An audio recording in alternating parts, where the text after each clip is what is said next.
Kutoka vijijini, mijini hadi jijini. Hii ni Sound County Talk Live.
Good day, ladies and gentlemen. Thank you so much for making time to join us. This is Sound County Talk, open forum political discussion show, the show that gives you an opportunity to air what you feel and think about the latest development on our political front.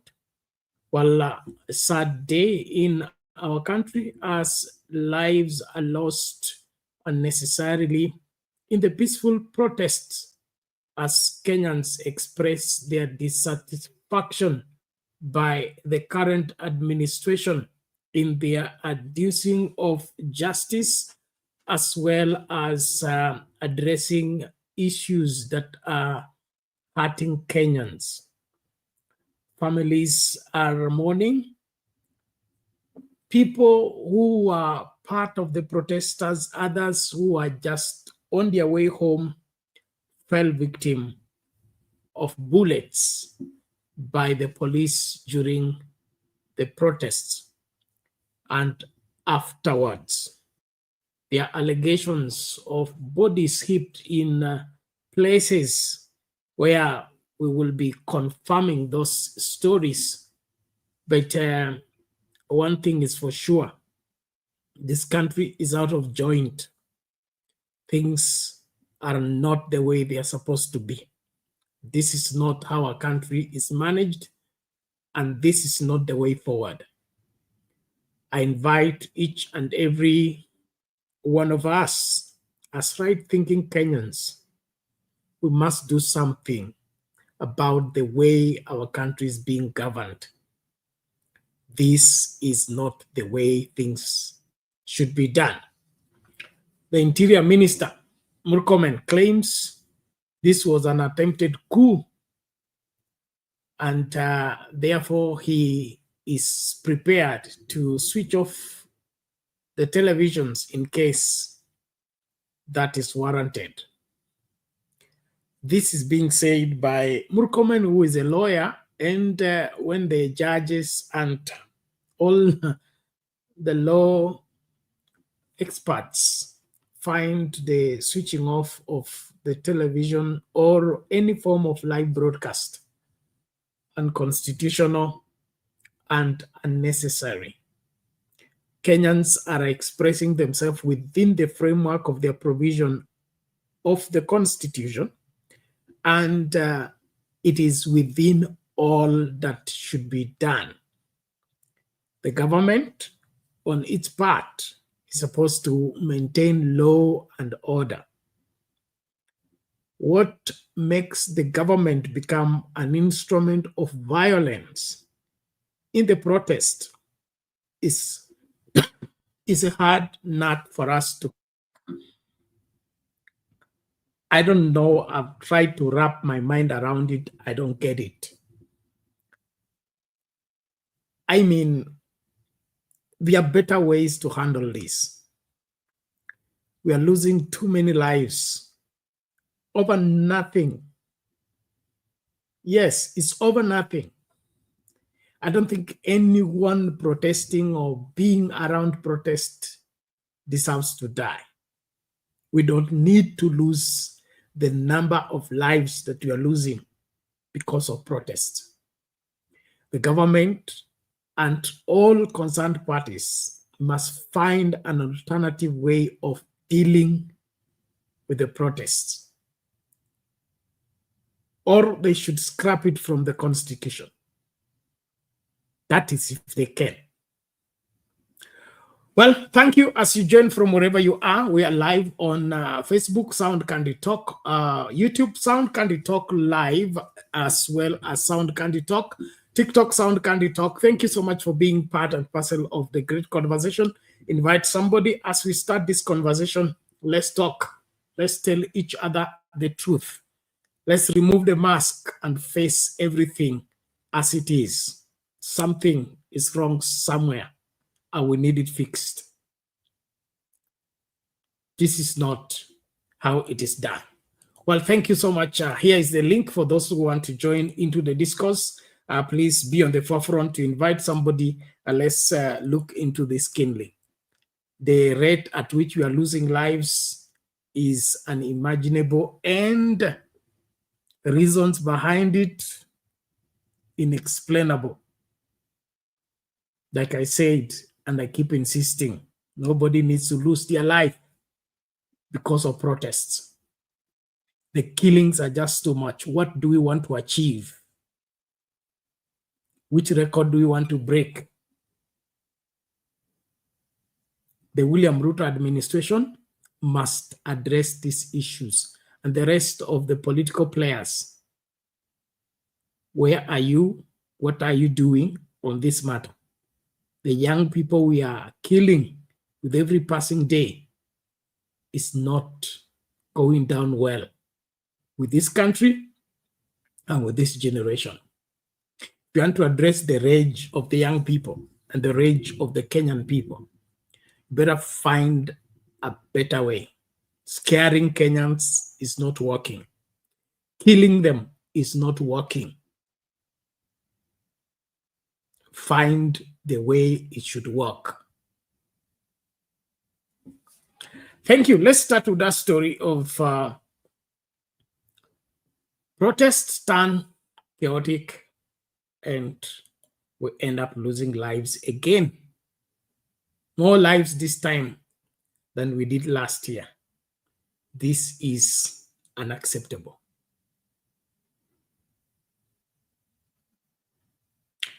Let's start here. To the broadcast. Let's continue informing you.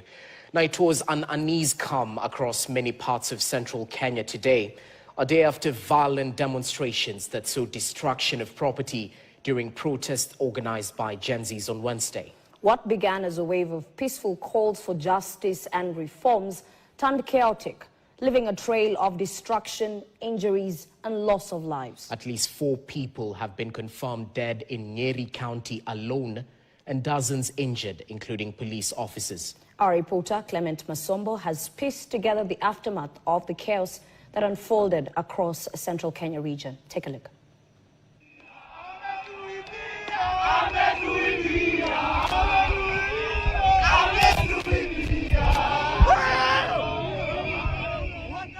Wednesday's protest took a deadly turn in Nyeri County. What started as organized picketing by young demonstrators ended in bloodshed and destruction. Authorities have confirmed that at least 4 people lost their lives, while 27 others are nursing various degrees of injuries. 16 officers were also injured after they clashed with the demonstrators. In Nyeri town, Naivas supermarket was a target of looting. Crowds overwhelmed police officers and stormed the store, cutting away goods of unknown value and leaving the premises vandalized. The scale of the damage is yet to be quantified, but it was visible. In Nanyuki town, the chaos spiraled into the central business district. The Best Lady Cosmetics shop was broken into, with the shelves emptied and beauty products stolen. Not far from there, the Bata Shoe outlet was also looted, with unknown quantities of stock stolen in broad daylight. Back in Nyeri County's Othaya sub-county, anger turned toward government institutions. Protesters descended on the deputy county commissioner's offices, torching vehicles within the compound.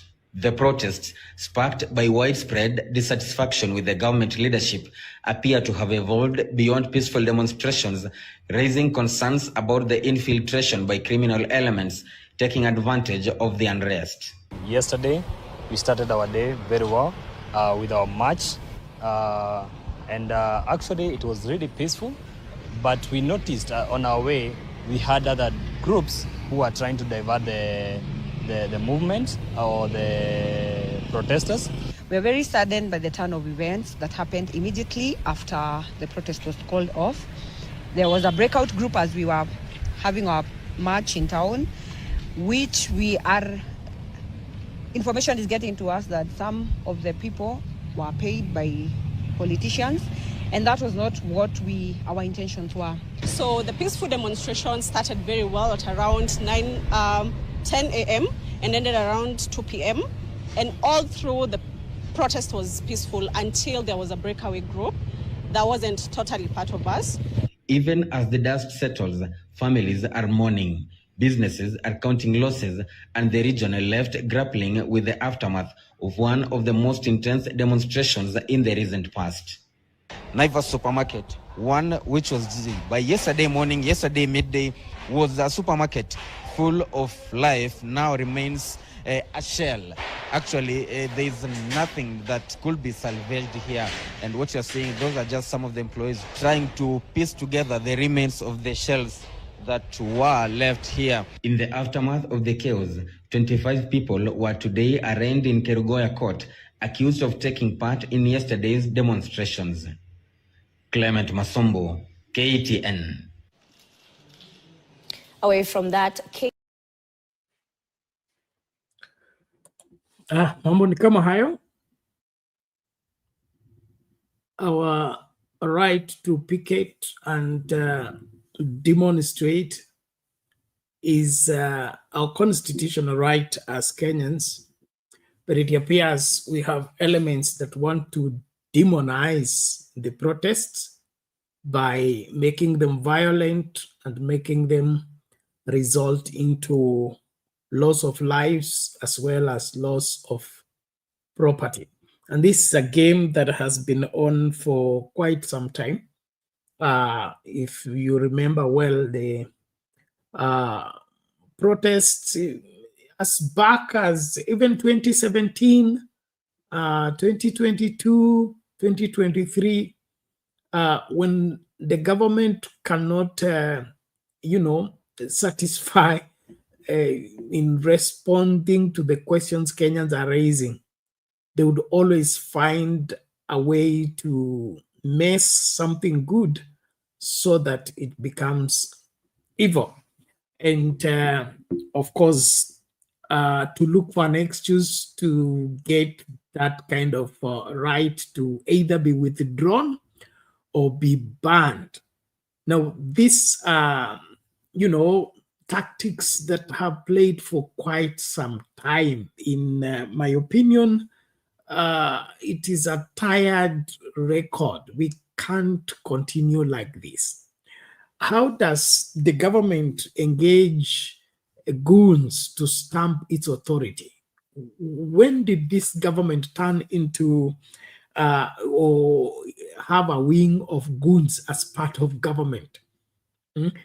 I mean, this kind of decisions, I don't know where they come from in terms of, do we have a sober cabinet that sits down and rolls this kind of plans, or only one individual is making this kind of decisions? Because this is a blunder, to say the least. You cannot stamp your authority by unleashing violence on innocent Kenyans and, because you want to continue being their ruler or you want to continue being their leader. It doesn't work that way. And so what we are seeing, in my opinion, should not be the case, Let's let the protests be protests. Let the police do their part. Let the government do their part, and not look for how to, make protests to be chaotic and resulting into unnecessary deaths. This is not what we bargained for. And As responsible people, we should by all means resist the attempt to mess up a great constitution like ours by trying to, introduce things that are not there.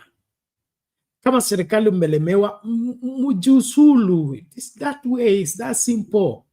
Because governing this country, I don't see where the difficulty. Like I've said before, Kenyans are not hard to please. Kenyans just need a government that is working for them and is seen working for them. Kenyans are not even expecting handouts from the government. Kenyans just want a conducive environment where they can find what they are looking for. And to facilitate that, doesn't take rocket science. How do we have a cabinet of 22 ministers? We have almost 30 PSs and a whole parliament. I mean, can we come up with a means of addressing the issues Kenyans are talking about, other than going to hire goons and messing up people, killing others, as if you're caught unawares? Kenyans have been here, and these issues that are being, causing protests are not new. They have been part and parcel of our conversation. They have been part and parcel of the agitation. What was the reason for the Kenya Kwanza to get in power? I thought they got into power to address the things that were underlying in the previous administration. But it appears they didn't get in power to address those underlying issues. They got in power to start their own thing. Well, I don't know what your take is, but from where I sit, our country needs to be fixed, and that needs to be done very fast. These other excuses we are being treated to, especially by the government, are unacceptable. They are unforgivable. We can't be losing young lives just like that.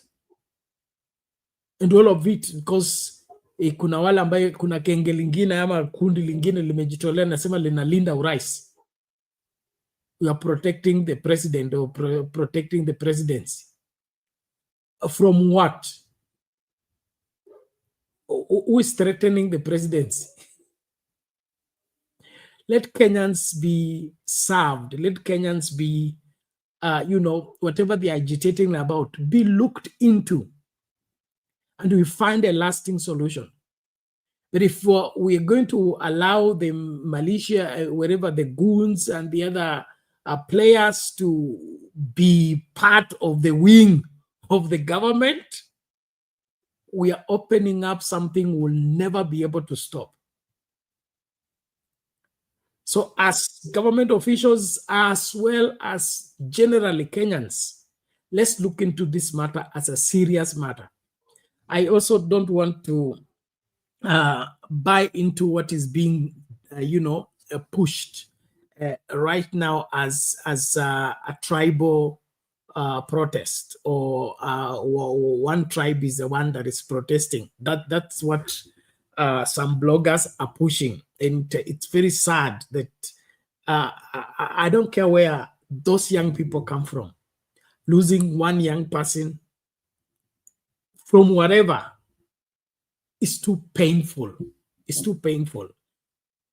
And so those who are talking about tribe and it is their turn, let's forget that. This is our country, and we must be part of the solution, not part of the problem. The issues being raised by these protesters are valid. They are valid. They are valid, and they need to be looked into. Let's not pretend. The form of injustices that has been visited on Kenyans in successive administration, it's not hidden on anybody. It's in the public domain. So why should we pretend that there is no problem? Why should we pretend that there are no injustices? It's about time the government should own up responsibility and be able to address the matters being raised. This pretentious and looking like you want to be in power to stay in power and not use the power to do what Kenyans hired you to do. That is not the reason to be in power. So let's wake up. Let's talk. Appreciate all of you that are joining from wherever you are. Please, let's be on the forefront to invite each other and then, of course, participate into the discussion. The link to use to get in the studio is already in the comment section. Click on it. Allow Streamer to configure the camera as well as the audio. You will be in this space for us to get talking. I really want to hear what you think as a participant into this great conversation. I need all of us to voice out all this. And on that note, I can see Mama is here. Before she comes in, I just want to play this video so that we combine the two and be able to look at that. There's loss of lives and the lives that are being lost. It's painful that they're small kids, they're young people, they're the future. We are destroying the future. Why should we destroy the future for momentous comfort? Well, let's look at this. Ishara ni Pretty Janet. Simanzi ilitanda nje ya makafani ya City hapa Nairobi, huku familia zikilia kwa uchungu baada ya kutambua miili ya wapendwa wao waliouawa wakati wa maandamano ya Jumatano. Simulizi za majonzi zinaibuka, ndoto zimevunjwa na watoto kubaki mayatima. Mashirika ya haki za binadamu yanapaza sauti yakitaka haki kutokana na maafa yaliyoshuhudiwa.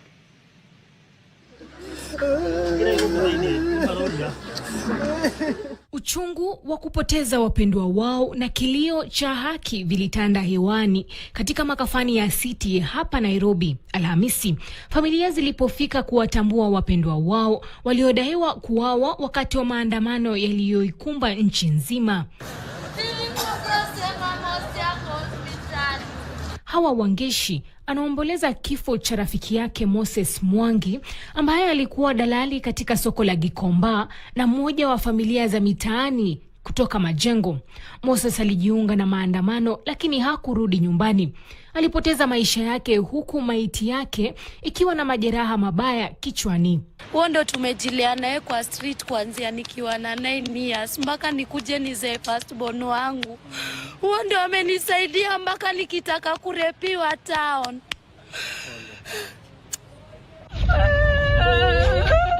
Hali si tofauti kwa Winfred Wangari ambaye alivunjika moyo baada ya kuona mwili wa mumewe Kelvin Njau mwenye umri wa miaka 23 katika makafani ya City.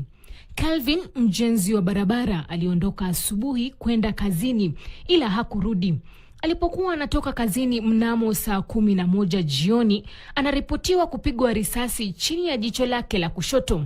David Mwangi, mjomba wake, anasema Kelvin amewacha watoto wawili wa miezi miwili na mwingine mwenye umri wa miaka 2 anayeishi na ugonjwa wa ubongo kutokomaa. Na kwa familia ya Ian Opongo mwenye umri wa miaka 17, huzuni ilitanda. Shangazi yake Fatima Makoha alieleza kuwa alipigwa risasi machoni akiwa maandamano mjini Rongai. Familia ikihofia kuwa huenda haki kwa kijana wao haitapatikana kamwe. Maana mwili ya mtoto wa ndugu yangu nimesikia uchungu. Nikiona hiyo picha venye alipigwa kama amejikunja hivyo ni kama alikuwa na stress kwa sababu alikuwa amejikunja hivi kama anakimbia. Hali si tofauti eneo la Molo ambapo familia ya Dennis Njuguna, mwanafunzi wa kidato cha 4 katika shule ya upili ya Njenga Karume, ikiomboleza baada ya kuripotiwa kupigwa risasi kwenye maandamano ya Jumatano alipokuwa kwenye mapumziko yake ya katikati wa muhula. Mashirika ya kutetea haki za binadamu yameripoti kuwa idadi ya waliofariki katika maandamano ya hapo jana yamefikia 15, wakitaka kuvunjiliwa mbali kwa idara ya polisi kabisa. So I think the police force that we have now cannot be reformed. And I think very soon we should be talking about disbanding a police force that has decided it will not listen completely. Ann Musungu, KTN, Nairobi. Poleni kwa msiba uliowafika. There you have it, ladies and gentlemen. Let's think seriously on this matter. We cannot continue like this. Mami, karibu. Hali vipi? Poa Penat, pole. Mambo mingi yamefanyika, haikuenda vile tulitarajia, na yale walikuwa naonyesha si vile imeonyeshana sasa. Maandamano ni haki kwa kila mtu na iko kwa katiba, na tumeambiwa watu wamepoteza wenzao, mali zimepotea, maofisi ya serikali, kotini, police station. Haya yote pia imekuja kwa sababu nyumba ya MP imekuja kwa sababu ya maandamano, na polisi wana haki ya kulinda watu, pia wameumia 300.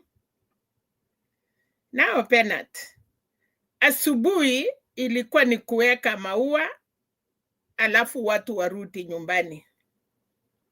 Hatukukuwa tumeona hiyo looting imefanyika Nairobi. Tulikuwa tunaonyeshwa tu hiyo mbele, hatukujua kumbe imeaffect na Nairobi imeisha. Sawa na Nakuru, naona Kimani Ngonjiri ametokea vile Nakuru ilifanyika.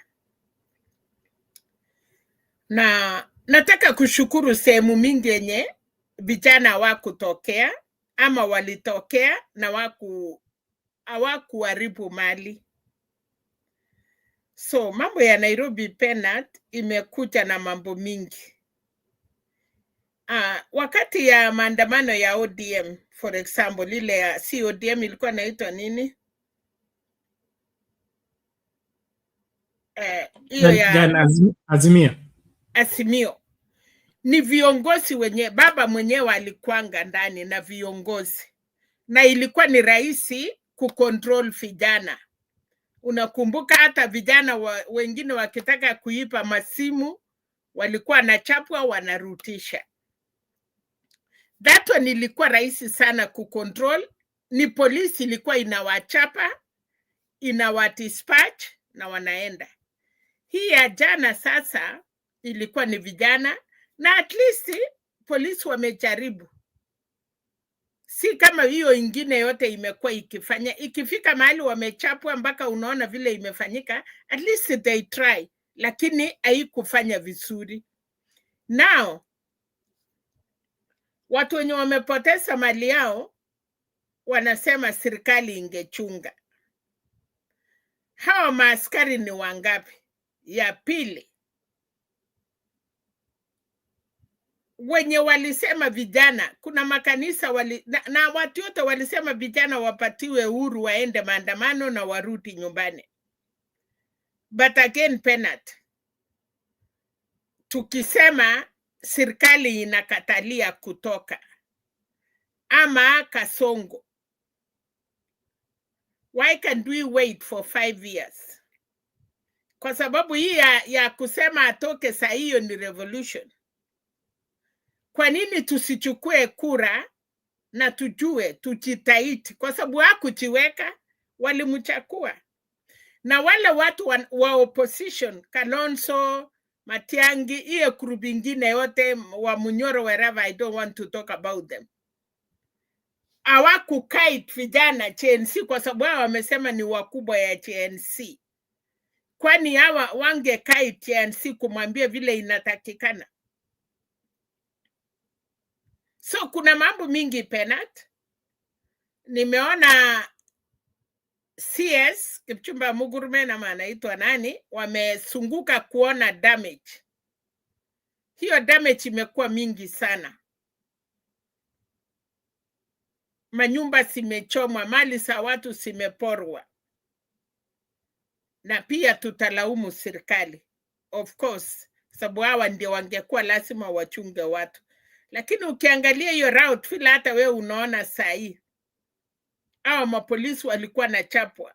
Hakuna mtu hata moja leo, wakati tunalia wale wamepoteza maisha, nimejaribu kusunguka kwa bloggers, kuangalia, kutaka kuona watu wenye wamesema hata hawa polisi waliumia.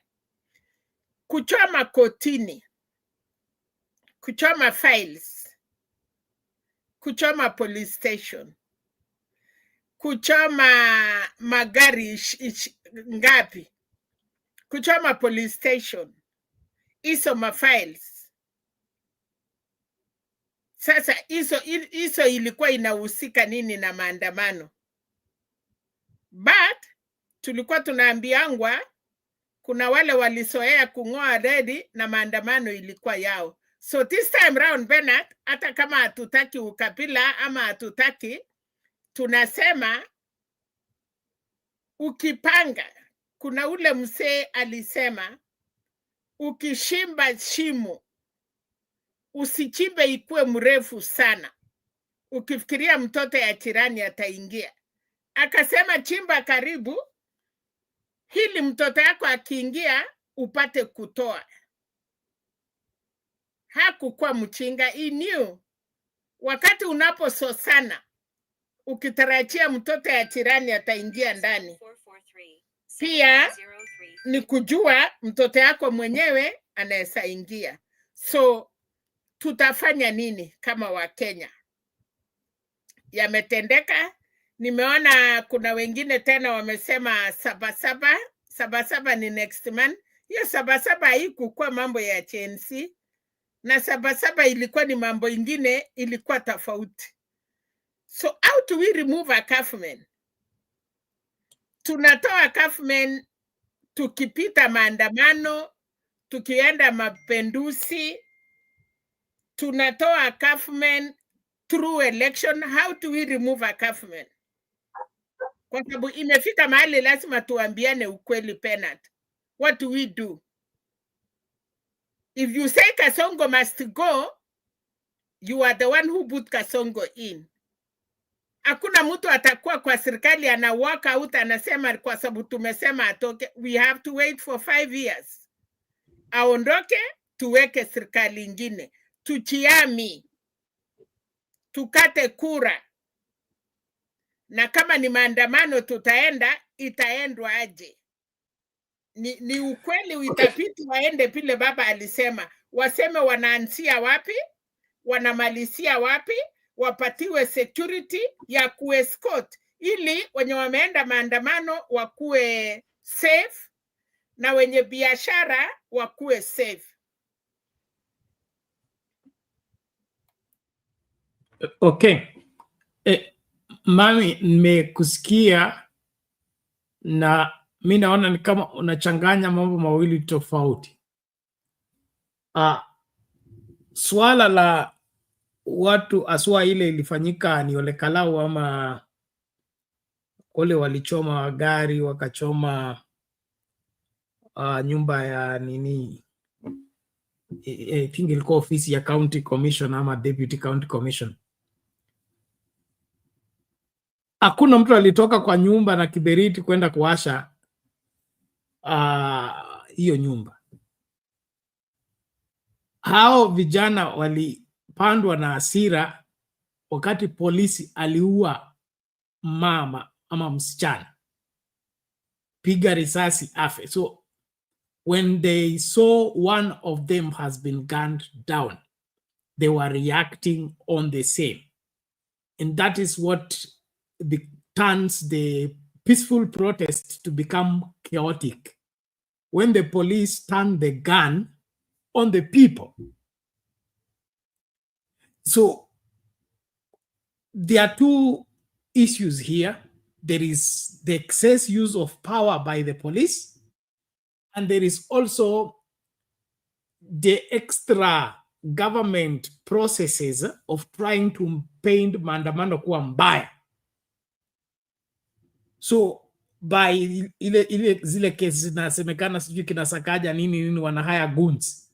So the goons come and they are the ones doing the looting and all this man of things to make maandamano ikae mbaya, ndio kila mtu aseme maandamano ni mbaya, ifutiliwe mbali. Now, hiyo yote inafanyika kwa nini? Maandamano iko na sababu yake. Zile sababu ambazo zinafanya watu waandamane, mbona hatutaki kuzishughulikia? Tunataka tu kusema maandamano isiwe kwa sababu ikiwa watu wanakufa, ikiwa maduka inachomwa, ikiwa nyumba zinachomwa. Why can't we address the reasons, the root cause of people to leave their house to go and protest? Like the circumstance surrounding the death of Albert Ojwang and other deaths, the victims of the last year's protests, ulisikia au kina mama wote, hakuna mtu ameshughulikiwa na serikali, hawajaongeleshwa, nothing. They are crying for justice. These are the underlying issues that we need to look at. We cannot be a government or a country that buries the head in the sand, watu wakilia kwamba there is injustice here. But we want to be in power. Tutembeze magari, tupigiwe saluti, tutembeze bendera. What is the purpose of power if it's not addressing the problems of the people?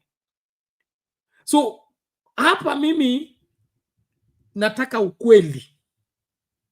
Ukweli ni vigumu kupatia compensation wale watu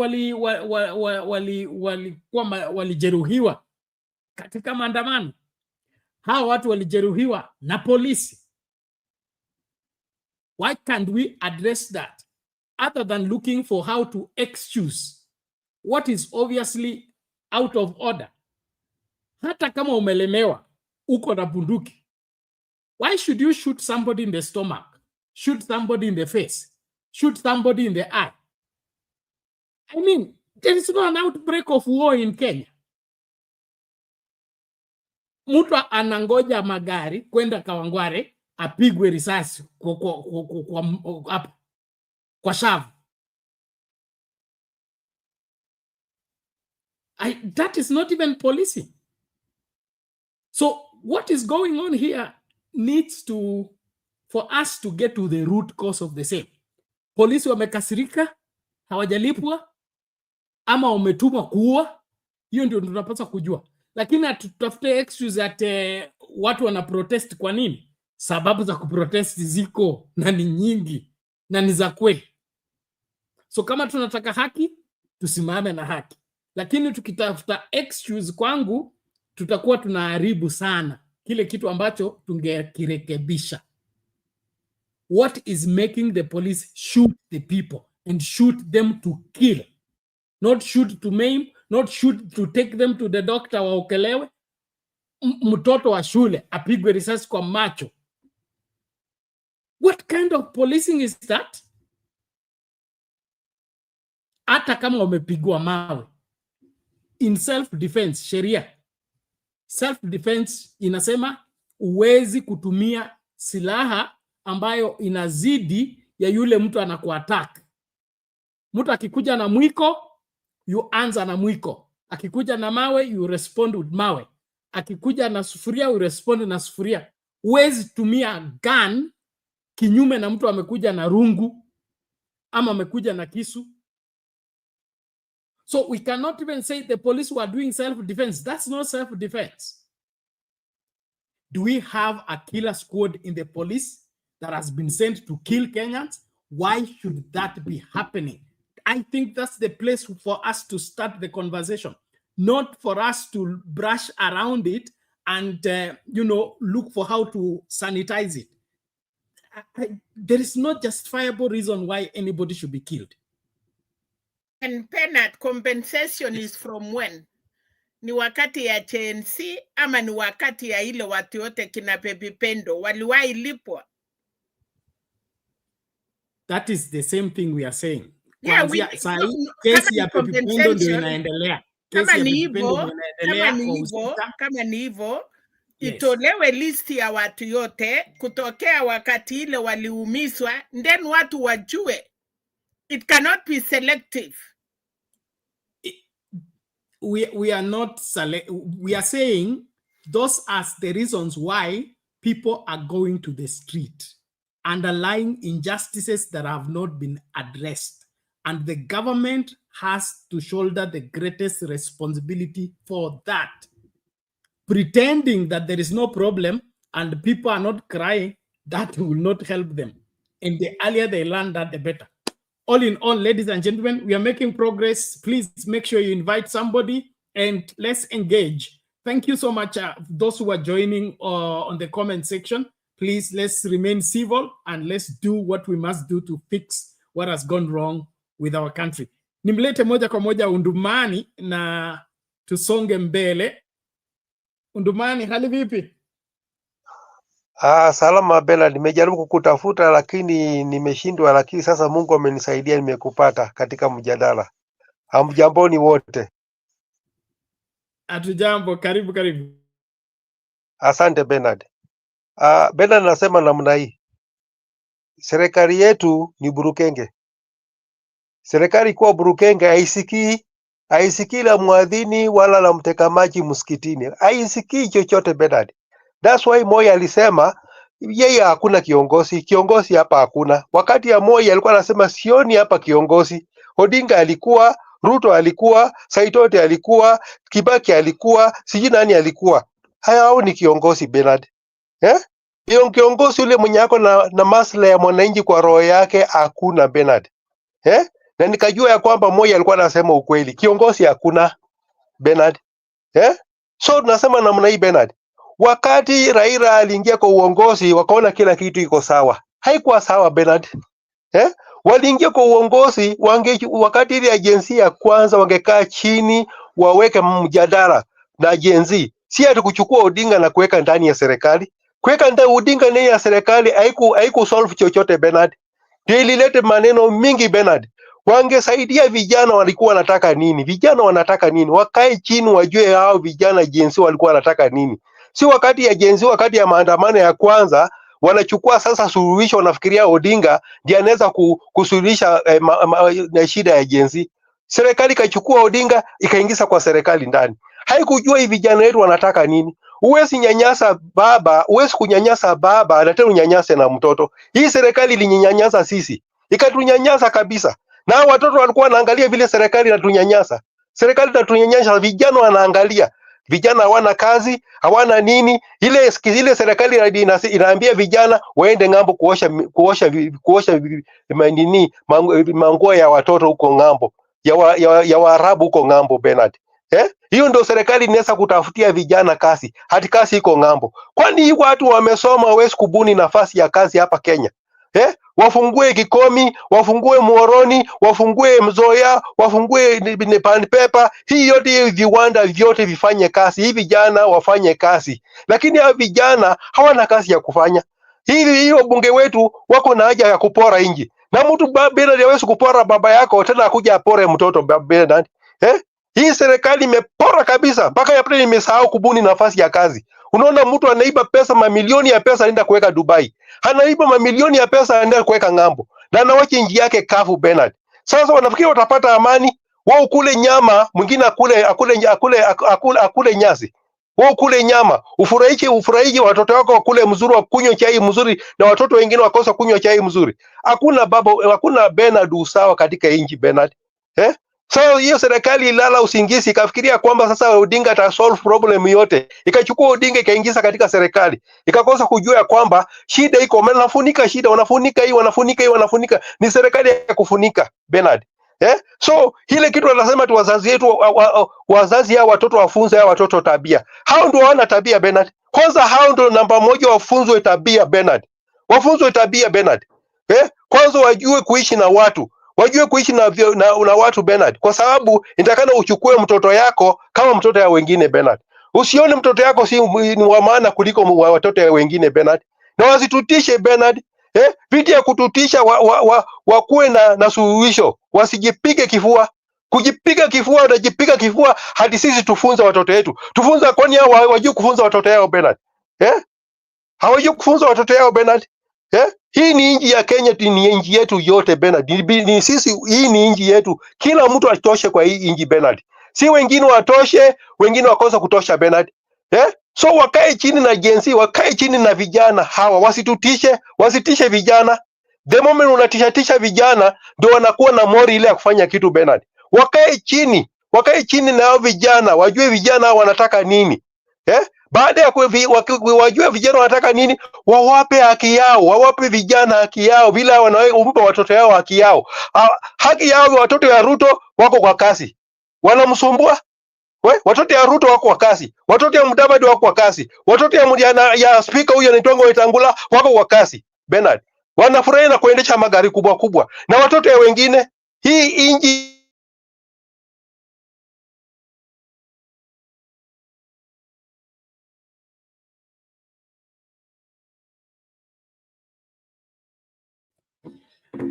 Samahani Undumani, inaonekana jirani amechukua neti. Pole, ukirejea utaendelea. Ladies and gentlemen, thank you so much. Huyo ni Undumani tarejea, mitambo yake imekwama. Masuala ni mengi, lakini lazima tuyashughulikie ipasavyo. Nimlete Furaha naye achangie kiasi, alafu tucheze video nyingine. Furaha, vipi? Salama. Karibu. Siku nyingi. Asante. Na siku mrefu jana na leo. Yeah, Black Wednesday. Some of us parents of millennials and the Gen Zs who are fighting on the streets, we have our hearts in our mouths. But we have to support them because they have a cause they believe in, and we also, it's not like we are blind to what is happening in this country. You know, we are really bordering on a failed state. And you know, the maandamano was very successful. The challenge is trying to block these people from going to exercise what is their right. I remember on the eve of the maandamano, there was a young man at Jivanji Gardens where bunge la wananchi huwa wanakutana, and he said it is going to be a peaceful protest until the first tear gas canister. That is what is going to change the trajectory of the maandamano. Usually, if you watch it from when it began, from when those young men got into the street, preparing to get their numbers, so because of course a lot of roads were blocked, so wale wali manage kufika wakasubiri wenzao. The moment there began to be a build-up of numbers, so that now they can proceed to as planned, where they were supposed to have prayers, they're supposed to have songs. You know, people had written spoken word, things that they wanted to use to commemorate that day. And then for some reason, a policeman throws tear gas and chaos begins. Because why do you throw a tear gas canister when these people, you've blocked roads, you've put in your measures, you've put your razor wire so that they can't access parliament, and they are peaceful. If you look at those videos, if you're watching the videos up to almost going to 10, it's so peaceful. They're just gathering, the numbers are just coming in. And then there is tear gas canister. Police are the ones who mess up, you know, and they do it for a reason, the way you have just said. They do it so that it turns chaotic, so that they can tell us that Gen Zs or the people who plan demonstrations, usually they don't, or protests, they are not peaceful. They are peaceful until police interfere with the process. And then the other thing that concerns me a lot about the deaths, the killings, the mayhem. Even last week when people were demonstrating and, people lost their lives, clearly in circumstances where there should not have been a live bullet or a rubber bullet or even tear gas for that matter, because people are not, they're usually very peaceful until police just decide that they are going to disperse the crowd rather than just let them rant, chant. And based on what we saw last year on 18th of June, maandamano can be peaceful. When the police don't do anything, these people, they sing, they make noise, they chant, they vent, and later they go home. The interesting part that I wanted to bring out, every time there is mayhem, like what was down at Nyamakima, that went on for close to an hour, around 30 minutes to an hour, if you listen to the mamas who sell their wares on the street. How come the police never appear? They are within the CBD. They are goons who are causing mayhem at Nyamakima, but they are busy chasing people who have nothing, who are not touching anything belonging to anybody.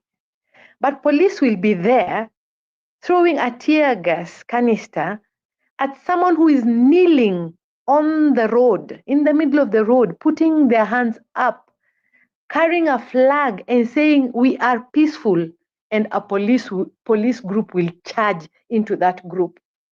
And yet, we are seeing videos of places being attacked. A group of goons are outside. They are looting. They are trying to get access. They are, banging the lock for like 10 minutes before they can get in, and the police will not get there. And that, for me, is what tells me that, government is hell-bent on making protests look ugly. And it is one of the reasons that we cannot get the numbers that we want on the streets, because somebody is afraid of that chaos that will happen, that shooting, that tear gas canister that will hit your leg or hit your body or burn your hand, or those are the things that bring down the numbers so that people can't get there, because we want to get enough numbers so that we can declare, we can render this person, the numbers can be so high that he decides that there's nothing you can do, and people are out there and saying, "We don't want you." The numbers are there, but they can't get to the street when we want to make that statement that, let us go peacefully to State House and make our statement, because this is our country. What is this about protected areas? And we are the ones who have given you the mandate to rule us. So the government works very collaboratively with the police to ensure that these things look ugly. And so we go back and start telling our kids, "Oh, musiende, munaharibu vitu, mnachoma nini, mnafanya nini." But the police instigate it. Unprovoked, totally unprovoked. If you look at the initial protests, people are just singing, they're just making statements, they have their flags, they have their placards, and then a canister is thrown into the crowd. And then people run helter-skelter. And then the goons come in and take advantage. And now you don't know who is who. But if you look at the people who are the true protesters, even in all this mayhem, they don't lose their phones, they don't lose anything, because the goons are not, the protesters are not goons. The goons, it's a planned thing that is brought in to cause mayhem, to paint these things ugly so that they can say no protests. And we will be very happy saying no protest. Oh, our kids will get killed, our kids will get hurt, they'll get maimed, because that is how they want us to operate. It is sad. It is so sad. I don't know what to say, Bernard. I just don't know what to say. It's okay. Thank you for that. It's it's very sad. It's very sad that it's like we don't learn from our history, because this painting of protest to be bad is nothing new. It's nothing new. It was there during Kibaki's time. It was there during Uhuru's time. It has been there. Can't they change the tag and just appreciate that protests are valid and they can be done rightly, and the police should just play their role? This aspect of provoking people, or getting people to attack or attacking innocent people just to cause chaos, is not helping. Like right now, the Ruto administration is not looking good, not in the international eye, not in the local eye, not anywhere. And so I don't understand the end game of the whole scenario. But from my analysis, this is the poorest response to protests. And the number of deaths is alarming. It's scary. And why should anybody delight into that? Because death is not going to stop the injustice, the outcry of the people. You will kill the fathers, the children will come. You will kill the children, their grandchildren will come. So let's address what is causing people to be, not be at peace, and not pretend that it will just go. And then, of course, we'll also maybe specifically look at the threatened presidency that is now causing all this to happen. Why should somebody be in power and feel threatened by the people he's supposed to lead? Where is the threat coming from? Is it from this oppositional arrangement? Is it from the people who left the government? Why is that the case? In the meantime, let's look at this sad story again, and then we'll come back and look at the this sad again of in Molo, Nakuru County, and another from Olkalau in Nyandarua County are crying out for justice after their sons were killed during yesterday's protests. Dennis Njuguna, a Form 4 student, was shot dead while heading home for the half-term break in Molo, while Brian Ndung'u, both 17, died during protests in Nyandarua. This story was produced by Mike Kello.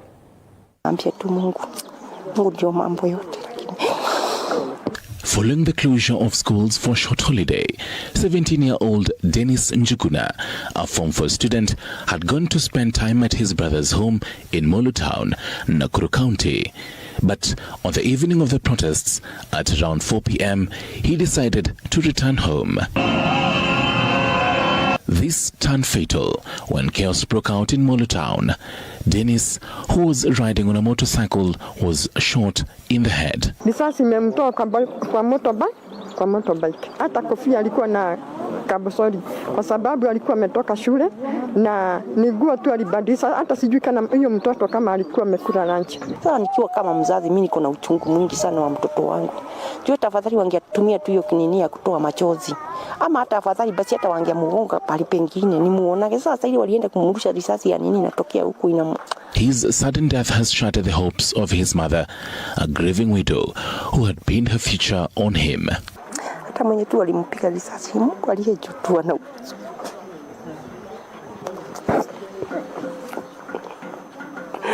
ako kalikuwa kalastable. Sasa ako kalikuwa na maono kalikuwa tu kwa kinyambia mama wewe usijali nikimaliza tatafuta mtu kibarua. Mungu atufanikishe nipate hata kazi. Hata kama niende tusaidia watoto wa sister yake. Ni baka lini wasasi watalia? Yaani president wetu hawezi akasikwa na huruma tu kwa sababu wa wasasi. In a separate tragedy, 17-year-old Brian Ndung'u, a passionate young photographer after completing high school, was killed during protests in Nyandarua County. His family learnt of his death through social media posts. Tulimuona kwa TV, ndio tukapewa ripoti. Kwa asubuhi tukaenda tukapata ni yeye. Imepigwa risasi inatokea the other side. Sasa tunataka haki ya Bulayo. Bulayo ni mtoto mdogo sana, ako na 17 years. Bulayo ni mtoto wa 4. They described Brian as a hardworking and a self-driven young man whose ambition was evident even at his young age. Alikuwa ameenda kazi yake kama kawaida vile anaamkia asubuhi. Mtoto mwenye anajitafutia, anaga shughuli na mtu, asubuhi mtu. Kwa hivyo ninataka haki ya mtoto wangu. Now, both families are united in grief, mourning the loss of their sons, whose dreams were extinguished far too soon. Sasa wakichukua tu ati ni kutoa mioyo, kuondosha mioyo ya watoto. Si sasa Kenya itabaki na akina nani au wachanga wakiondoka? They are demanding justice and strongly condemning what they say is the state's brutal crackdown on peaceful protesters. Na Mungu tu amuonekane, amshukie tu, aone wanafanya vibaya kwa kutulia watoto. Jua kuna kitu kibaya na kiko uchungu kama mtoto.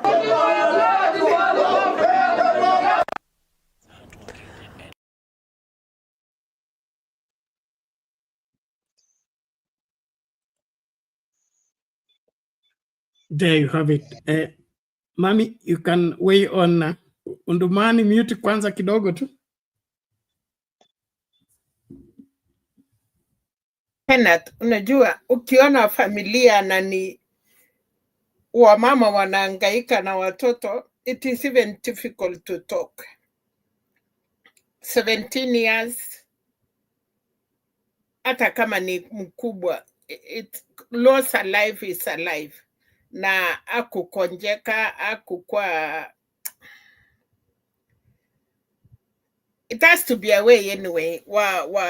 Now, tunaomboleza wale, hata wale wengine wachasikwa, wenye waliomboleza, wenye walifanya maandamano ya Ojwang. Ojwang mwenyewe achasikwa, wale walienda wachasikwa, hawa wengine. So now, ni ngumu. It has to be something. Solution hiyo nilikwambia. Kama serikali imekuwa ruthless, na hata tukienda maandamano watoki. Hii Prime Tore ya Kenya atokee achukue serikali hii, watu wote waende nyumbani wote. Hii mapolisi, hii mapolitician, wacha serikali iende kwa jeshi kidogo. Because now Penat, kabla hatujashika wengine tena wataenda maandamano because hatujamaliza. Kutoka na ni mbali, damu imekuwa mbali Penat, no now. 2013, 2017, 2022, 2023. So now itasimama aje. Serikali and one thing Penat. Serikali ya madikteta, sababu mimi nahusikanga na hii ya Uganda sana. Serikali ya dikteta, bora umempatia hiyo sword, uwezi enda toa kwa mdomo. Ile kitu inatoa, wakipenda ni kura, wakipenda wanatuipia. Kenyans walifanya the greatest mistake. Moi aliwaambia, watu walijaribu kusema, but guess what? Wakenya walisema, huyo mwisi wetu ndiye tunataka. Moi nasikianga watu wanaongea hapa, but they forget, hata Moi alienda kwa kaburi bila kuonana na yeye. Na Wakenya walikataa kabisa. Now guess what is happening? Na wamepatiwa sword. Si ati tutaenda barabara ati watawacha. Si ati tutaandamana atoke. Kutoka ya ukweli ni 2027.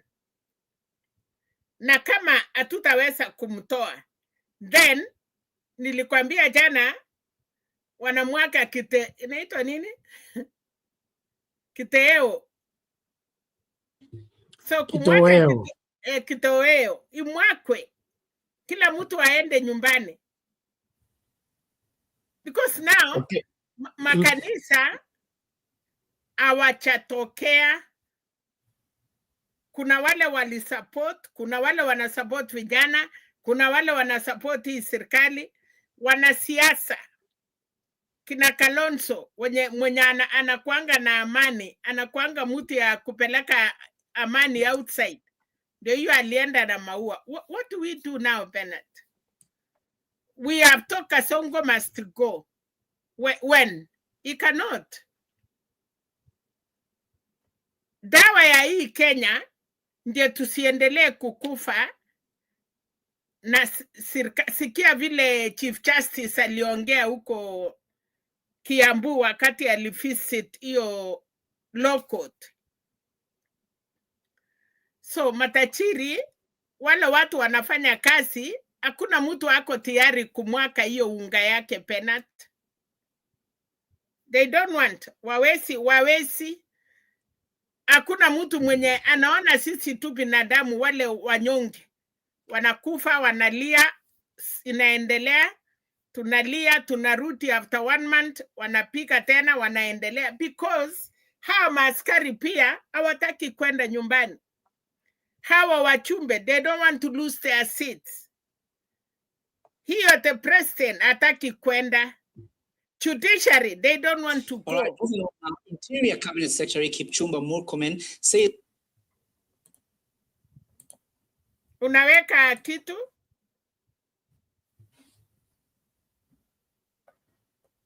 Bernard. Sorry. Malizia nani aingie? Undumani. Oh, nilikuwa, yeah, so ninasema these people, no one is ready to kutoka. Wanatoka kwa mudomo, lakini ikifika the real sense, wanachunga. So the best thing, wacha hii serikali ifunjwe, ifanywe na hata si snap election, kila kitu iende. Waende tuanze mpya.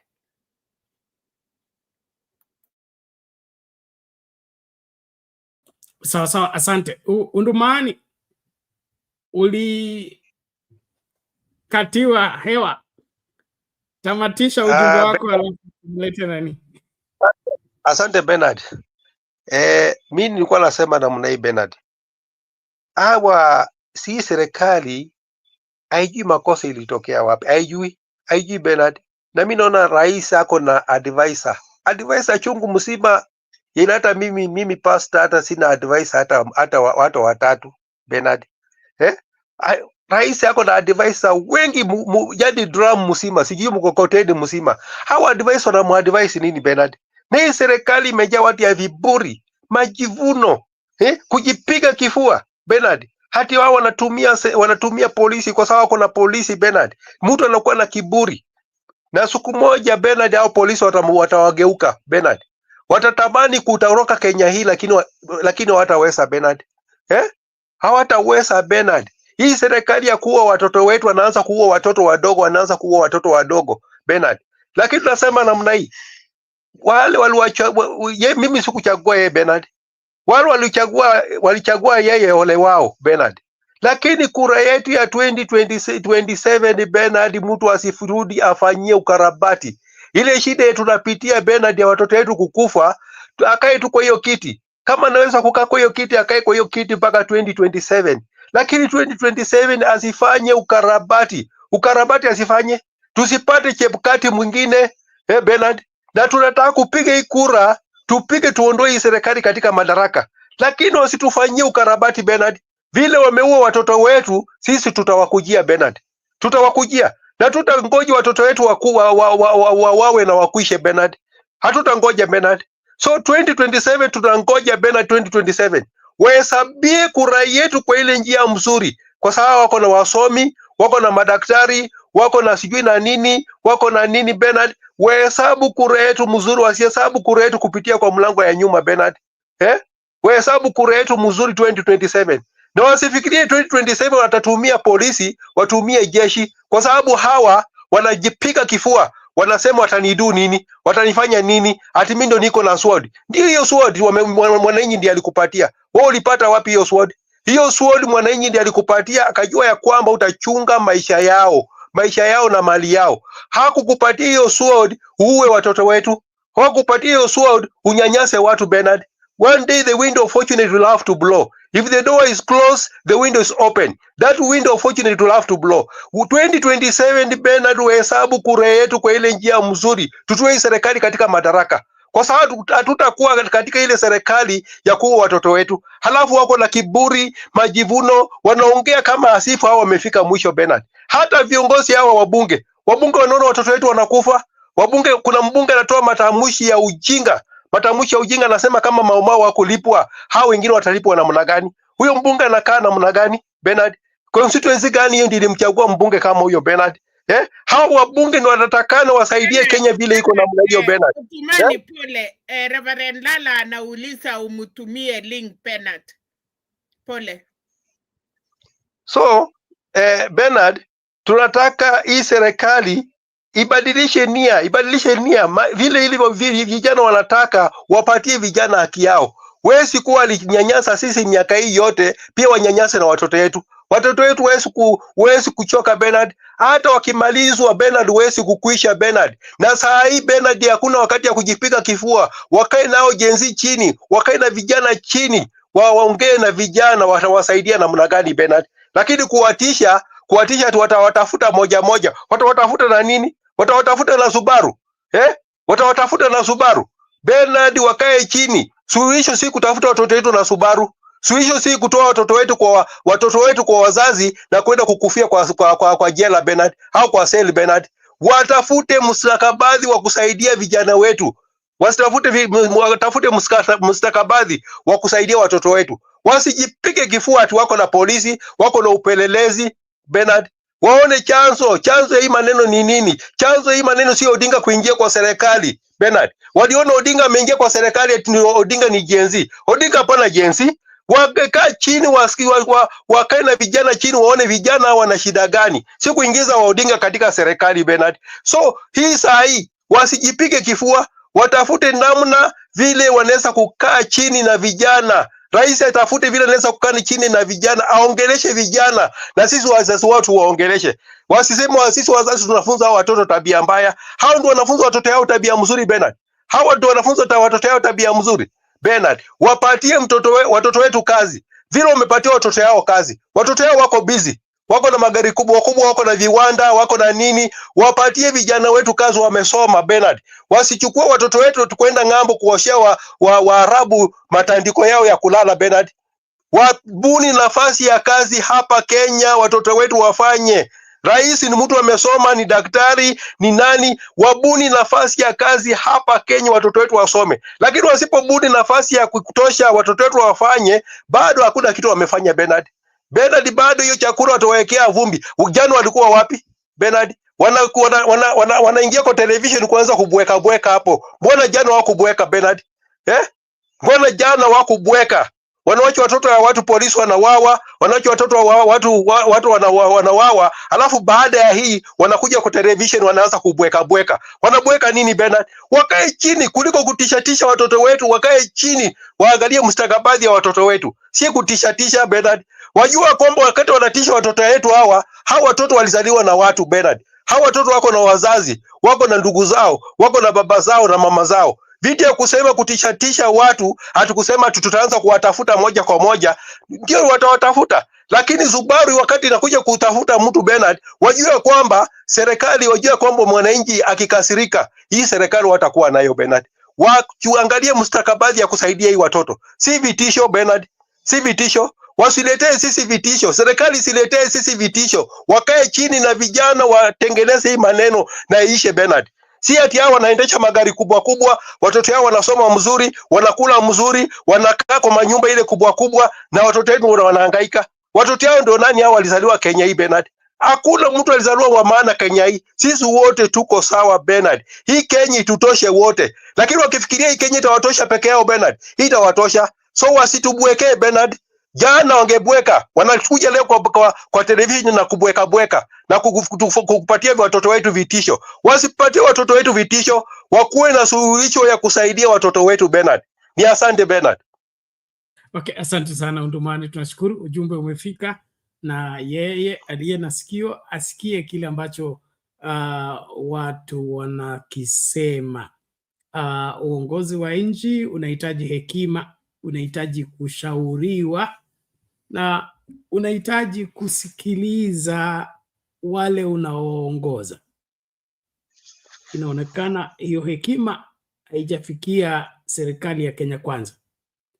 Hao ndio kufikiria, hao ndio kusema, hao ndio kutenda, na wataki mwingine aseme lolote, haswa kama lile watakalolisema liko kinyume na vile wamefikiria.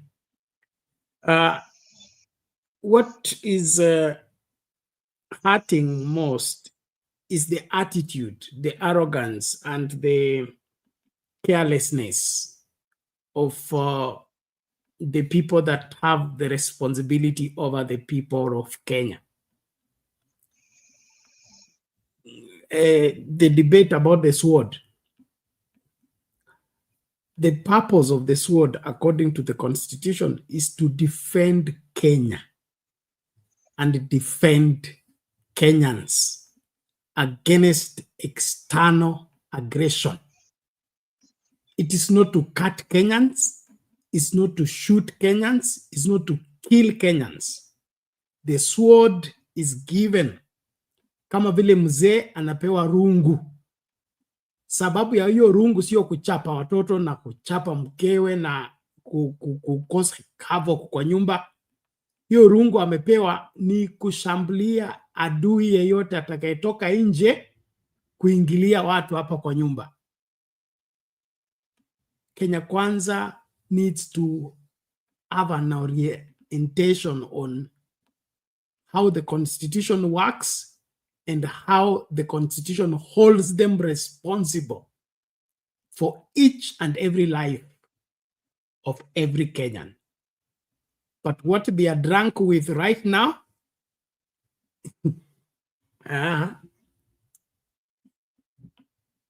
if they don't take their time, it will be too late for them.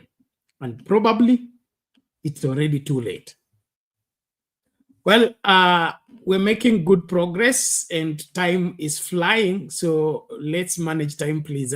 Wakati unapewa flow, tujitahidi kulinda saa. Sisemi useme machache, sema yale ya muhimu ili tukafuatilie, and then from there I wanted us to switch gears to what Murkomen said today and why it sounds like they are threatened, but we'll revisit that. Let's finish these senseless killings. Public participation, sorry. Senseless killings. Umeona watoto ni wa shule, alafu mtu anapigwa risasi ya kichwa.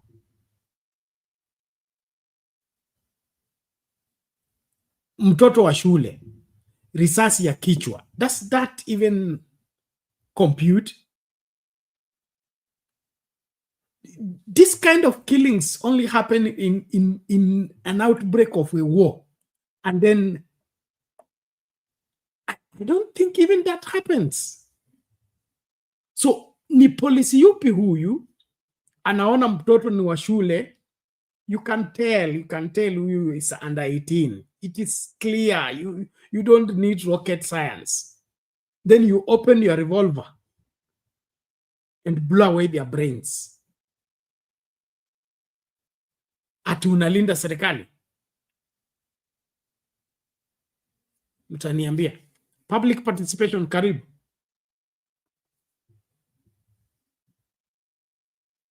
Asante Pastor Bernard. Wasalimu wenzangu wenye tuko nao kwa studio, mama National Unity na Furaha Bad Ondumani, Pastor na Pastor Lala na salimu wote. Bernard, the situation in our country now is very dire. Tuko pali mbaya kabisa. Ikifika point yenye unaona a whole CS of interior security, interior whatever, coming and telling the police that ukiona mtu anakaribia police station umpige risasi, hiyo inaweza kukuambia kwenye tunaelekea na hii serikali. Kwa sababu sasa it's like hii government sasa it's no longer having the mandate of the people. Watu wamechoka na hii serikali, hata watu wenye walikuwa wamewasupport ndio wamechoka nao sana, and because of that, kwa sababu ya hiyo uchovu, hiyo kuchoka, ndio unaona watu wanatokelezea in large numbers, na nasikia kuna ingine tena inakuja 7. And now, because this government is a rogue government, if at all a deputy inspector general anaweza enda achukue mtoto wa mtu, anaweza tumana mtoto wa mtu atolewe Homa Bay, aletwe Nairobi hapa ndio amuue personally, because mimi what I believe about hii case ya Albert Ojwang is that huyo Lagat alikuwa kwa hapo, and that's why alikuwa anataka huyo mtu atolewe kutoka kwao aletwe Nairobi, because alikuwa anataka kukua hapo in person. Huyo mtu akifanywa torture, he wanted to be there in person. And I do believe that hata saizi watu wenye wako kwa hiyo walishikwa kwa hiyo maneno, they are not saying the truth which is there, they're just covering him. But me what I believe is that kama ni mauaji tu alikuwa anataka kumuua, angemulia huko mbali, ange need kumleta huko Nairobi, angemkidnap ama muabduct venye wanafanyanga, then mauaji na anatupwa kwa river Yala ama anatupwa kwa forest fulani pali hata patikana, unaona. Lakini hii kuletwa Nairobi ilikuwa na maana, alikuwa anataka kukutana naye ana kwa ana, and I do believe he met that guy at one point or the other one. So if those are the kind of people that we are having in the highest ranks of the police, mtu ana behave kama mafia. Hizo ni vitu zenye unaonanga mafia ama drug cartels wanafanya, drug lords. Drug lords mkikosana na yeye anakutumia watu, wanaenda wanakuchukua kwa nyumba yako, wanakuleta kwake, anakuua. So you can tell me now, because Kanja I understand ako karibu kuresign, ku retire, when we'll be having Lagat as the IG, won't he be picking people, sending, mkikosana naye ama umwandike anything negative kwa gazeti, anakutumanishia, unachukuliwa kwa nyumba, unaletwa kwa ofisi yake, anakushoot hapo kwa ofisi. So when we are having this kind of a gangsters, can we even trust them with our security really? Because sasa hii mambo ya goons, we were not seeing this thing of goons before. Hii mambo ya goons imeanza with this regime, and imekuwa sasa they have weaponized goons, and we have seen several videos of them wakitembea na hawa goons wenye wako na hizo mabakora. Na hata kuna video yenye niliona ya leo jioni, watu walikuwa wanakimbizwa watoke town na well, I don't know ni GSU, but walikuwa na hizo mayonguo kama za GSU, alafu some of them walikuwa na guns, na wengine niliona video ya bus station hapo watu wanafukuzwa. Sasa hapo bus station walikuwa nafukuzwa. Sasa some of those people who are in uniform walikuwa na the same bakora kama ile yenye hawa maguns, because ukiona bakora ya polisi is very different than bakora hizi zenye hawa maguns wako nazo. But I saw bakora zenye wako nazo hao, some of those police ni hizo za guns, na tumeona pia videos whereby they are escorting guns, na si ati ni saizi wameanza, hata the time when kulikuwa na shida Sondu walikuwa wana escort vijana wenye walikuwa na arrows na bows. Unaona tu police escort kwa gari, anawa escort wakitembea wakienda huko kupigana. Sasa can we be having such kind of a government which is more of a gangster organization? Because, and it's very unfortunate that tuliwarn Kenyans, tuliwawarn that you are dealing with a criminal, don't put him in the highest office in the land. Sasa ona, criminality has now become a modus operandi in this government. Unaona vitu zenye zina happen, they are the ones who are facilitating goons wenyewe hata wametokelezea wakasema that wanalipwa 2000 wanaingia kwa pikipiki, wanaingia town, wanaibia watu. Videos have shown them wakipora watu.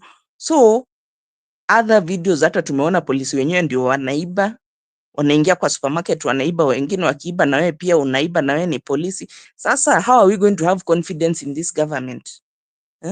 Alafu when there is problem unaona hata UDA sijui secretary general anakuja kuongea. Sasa are you a president of UDA or you are a president of Kenya?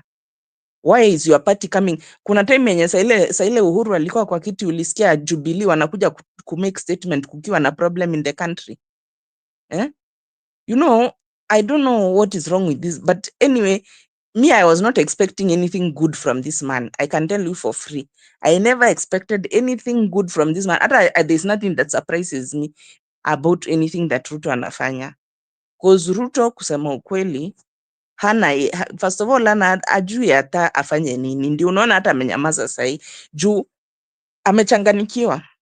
Alikuwa anafikiria that things will just be itakuwa downhill. Sasa venye ameona watu wamesimama against him and they are not even scared of losing their lives, kwa sababu hao majenzi ukiona walikuwa wameanza hata kutuma messages za M-Pesa kwa huyo msichana mwenye anakuanga kwa mochari anaitwa Mwangangi, anafanya kazi kwa mochari, na wengine wakafanya hata ile nini ya ile sijui inaitwa eulogy. Like people are tired, unajua, and there is nothing worse than a young person who has a lot of energy na yani they have nothing to lose. I saw a girl who was crying and she's like, I even yani imagine ati Ruto nikikufa give my mother 2 million venye ulipea baba ya Albert. That 2 million I can never, hakuna siku nitawahi kushika pesa kama hiyo nipatie mzazi wangu. Wewe mpatie mniue alafu upatie mzazi yangu hiyo pesa. Imagine, that is how desperate our young people are. That's how desperate they feel. And we kept on talking about this issue that there's too many young people who are too desperate. Na tulianza kuona dalili when we started seeing kwa hizi mambo za extremism ya Al-Shabaab, they were no longer using Somalis. They were using local people, Waluya, Wameru, Wakisi, and all of them were graduates. All of them. Hata kuna mmoja Mmeru mwenye babake hata anafanya kazi KDF na ameingia kwa Al-Shabaab because of desperate. You know, there's nothing worse than a young person who is desperate. That's a very dangerous person to you. Sasa Ruto badala afikirie how can he be able to help these young people? How can he be able to help this? All what he's doing ni kuwaua and threatening them. Sasa how can you threaten somebody who amefika mwisho? Utamthreaten na nini? Even that Albert Ojwang alikuwa mwalimu, alikuwa amesomea ualimu in Pwani University, hajapata kazi. So alikuwa untrained teacher. I mean, alikuwa wenye they are not kwa TSC. So he was just, I think hata hiyo blogging, maybe he was just doing it to be able to get something to even feed his family. Sasa, it's very painful. Let me tell you, it's very painful. Na pali hawa Gen Zs wamefika, wacha nikwambie, there is nothing which they are afraid of. Wewe ushaiona point yenye watu wamefika wanaenda mpaka State House. Na unajua walikuwa wamefika mpaka State House girls. Uliona hizo picha? Walikuwa wamefika hapo na State House girls is just next to State House. Au ni watu wenye unafikiria wanajali maisha yao? Au ni watu wenye unafikiria wanaogopa kukufa? Ruto better turn back to his God and ask for guidance from God, kwa sababu asikizangi watu. Hata wa advisors unasema ati advisors juu nini, huyu si mtu anasikizanga mtu yote. He just does what he wants, and that's why ilibidi aweke Kipchumba Murkomen hapo kwa interior, because he knew that huyo hakuna kitu atamwambia, atakuwa anampea orders, anasema yes sir, yes sir. Hata wahi kumwambia venye mambo inaenda hii hapana, like other people could have told him. That's why aliweka Murkomen hapo, na unaona venye Murkomen ana behave, because how can you can see it has gotten to a point whereby enmity, uliona ule mama askari mwenye alipigwa, yani I just saw it, I was like, oh Jesus. Unajua what happened, our ma polisi, our ma GSU or whatever, you know, now hivi hata siwajui ni wagani wanakuanga kwa riot ama ni wote. Sasa walikuwa nafukuzana na a group, then wakakuta hii group yenye nafukuzwa wakakutana na wengine ile side na wakakuwa wengi, so wakaanza kufukuza hawa sasa wanawarudisha. So venye waliona crowd imekuwa mingi, wakaanza kutoroka. Sasa polisi akaanza kutoroka.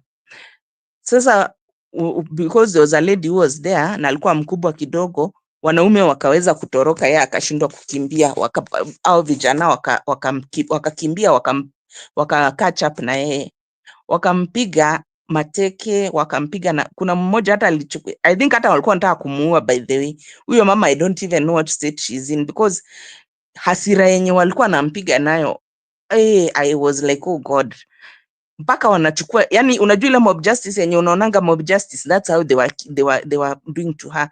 Wanainua mawe, wanamtupia kwa kichwa, wanamkanyanga na mguu, yani hasira, unaona hasira. Sasa alafu Murkomen sasa, instead of seeing that Kenyans wamefika mwisho na polisi, and there are only 33,000 policemen and women in this country, and there are millions of young people, anafikiria that those 33,000, one policeman is to 17,000 Kenyans.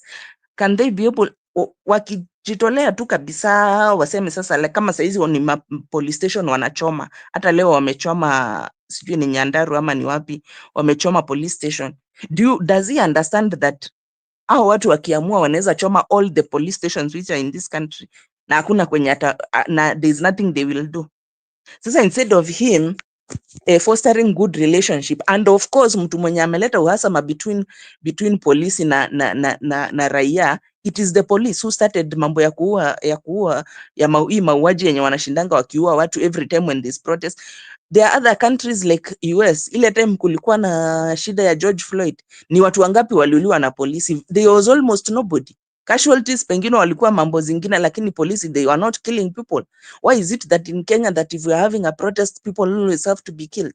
Sasa tunaona cases zingine whereby some people are even inside the house. Kuna mtu mwenye nimeona alikuwa kwa gym, sasa because I don't know whether they are shooting randomly ama how do they shoot, bullet ikapita kwa hiyo metal, hiyo mlango ya metal, ikaingia na ikampata kwa shingo, na alikuwa ndani.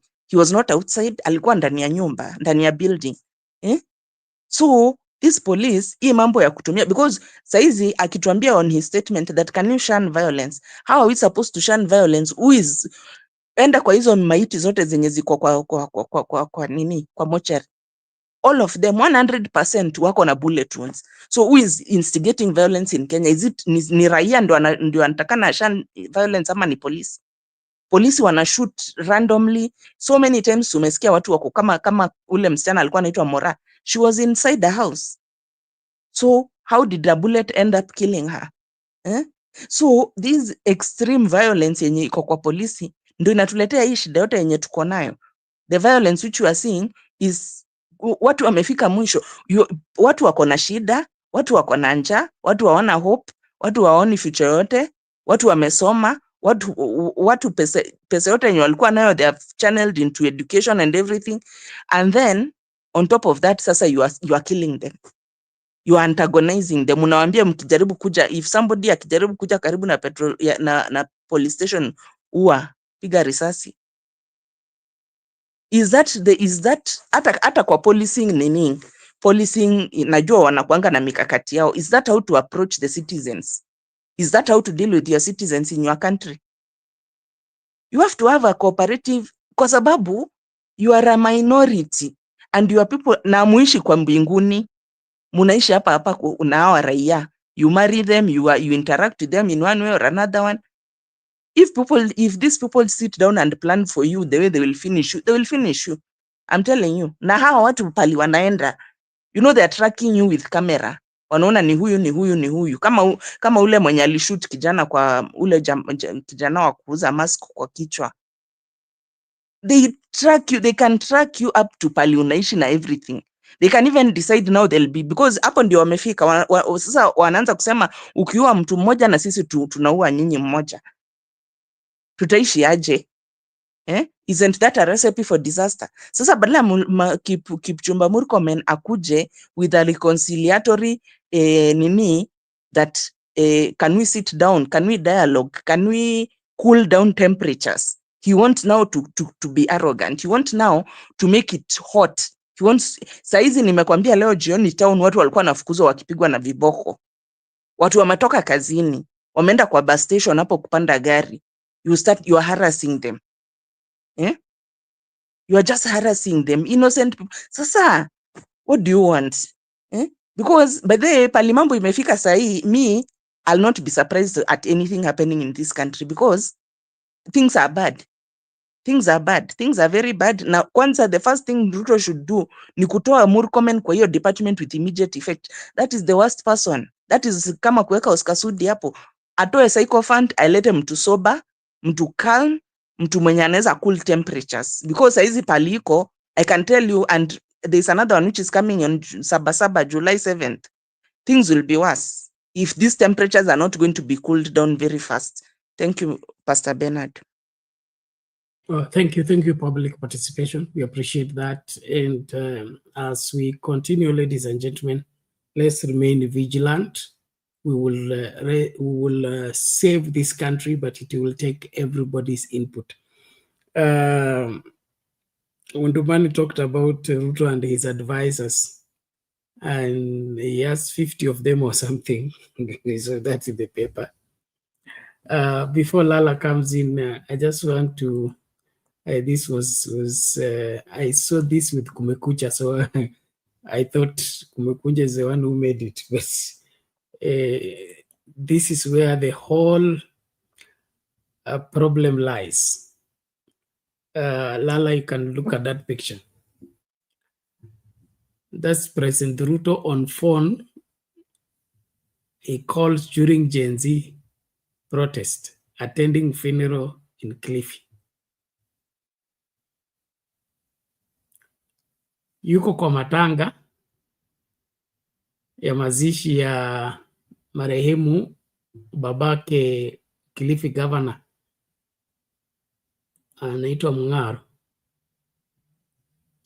lakini ako kwa simu. Nafikiria hiyo ndio simu ilisema zima TV. Vijana wamefika wapi? Fanya vile tumesema. So ukiangalia vizuri, shida hapo ndio shida iko, kwa sababu kama ni masuala ya security, kuna kuwa na security committee, everybody brings their opinion. Tumie tear gas, kutumia tear gas kutakuwa na hii na hii, tutafanyaje? So that when you come to a decision inakuwa amicable and it has looked at it from all angles. Lakini kama ni simu inapigwa, kimbia Communication Authority, wazime TV. Halafu internet, switch iko wapi? Hiyo pia mzime. This is the whole essence of our number one problem. One person who doesn't want to utilize the people around to help him govern the country. He wants to run the country like a kiosk. No, it's not possible. Reverend Lala, welcome. Please, let's redeem time.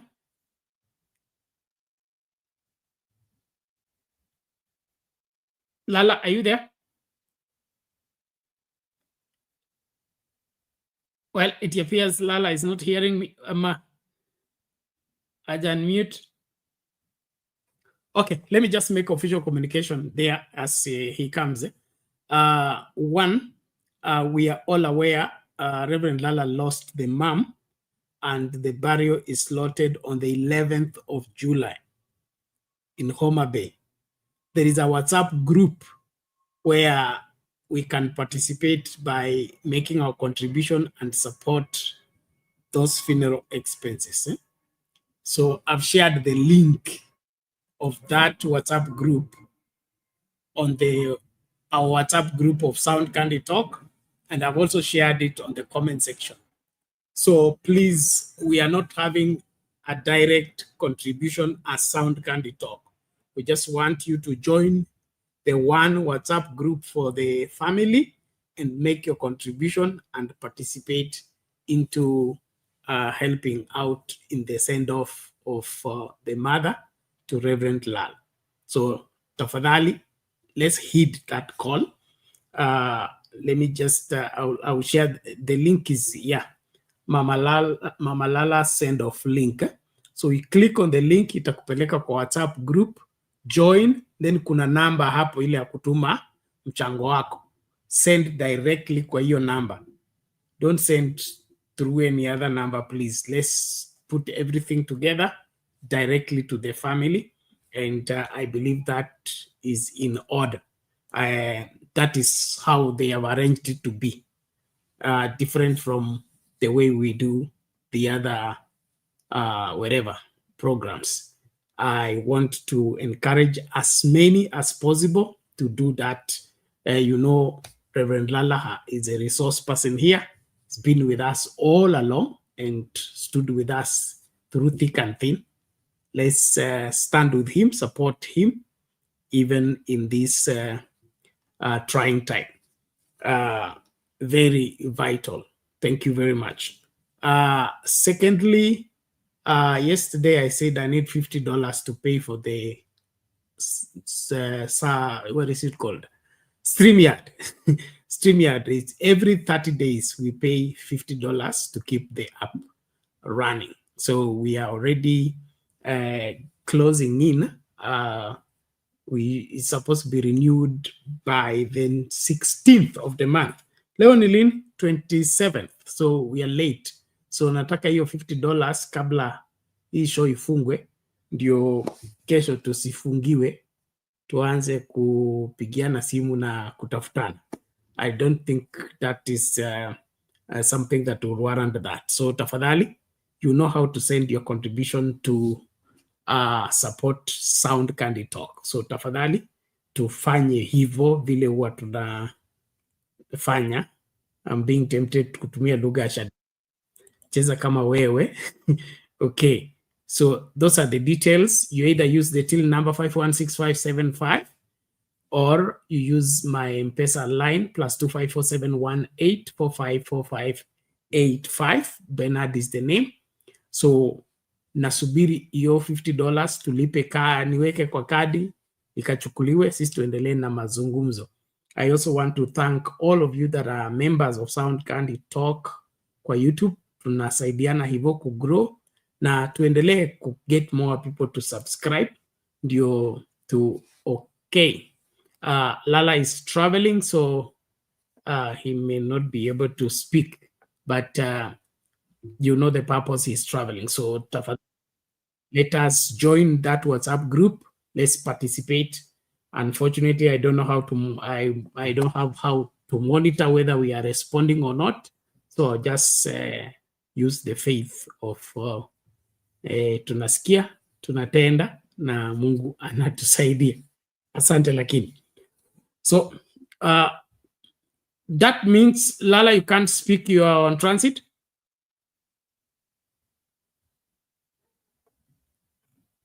Okay, thank you. Yes, Bernard, it's good to see all of you here at Pittsburgh Airport. So we had a weather issue here on my way to New York, and then was meant to travel later on tonight, but due to the weather, the plane are not actually moving out of Pittsburgh. They're just beginning to get going now, the thunderstorm. So I've missed my connection now, New York to Amsterdam. And so I might be rerouted. They're suggesting that I may be routed tomorrow on a KQ to Nairobi straight. So at this moment, I'm stuck at the airport. I'm trying to find my way to New York to get my connection there. Otherwise, I'm listening in and out.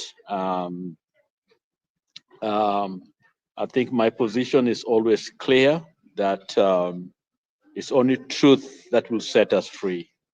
It seems to me that there are so many interests as we fight this war.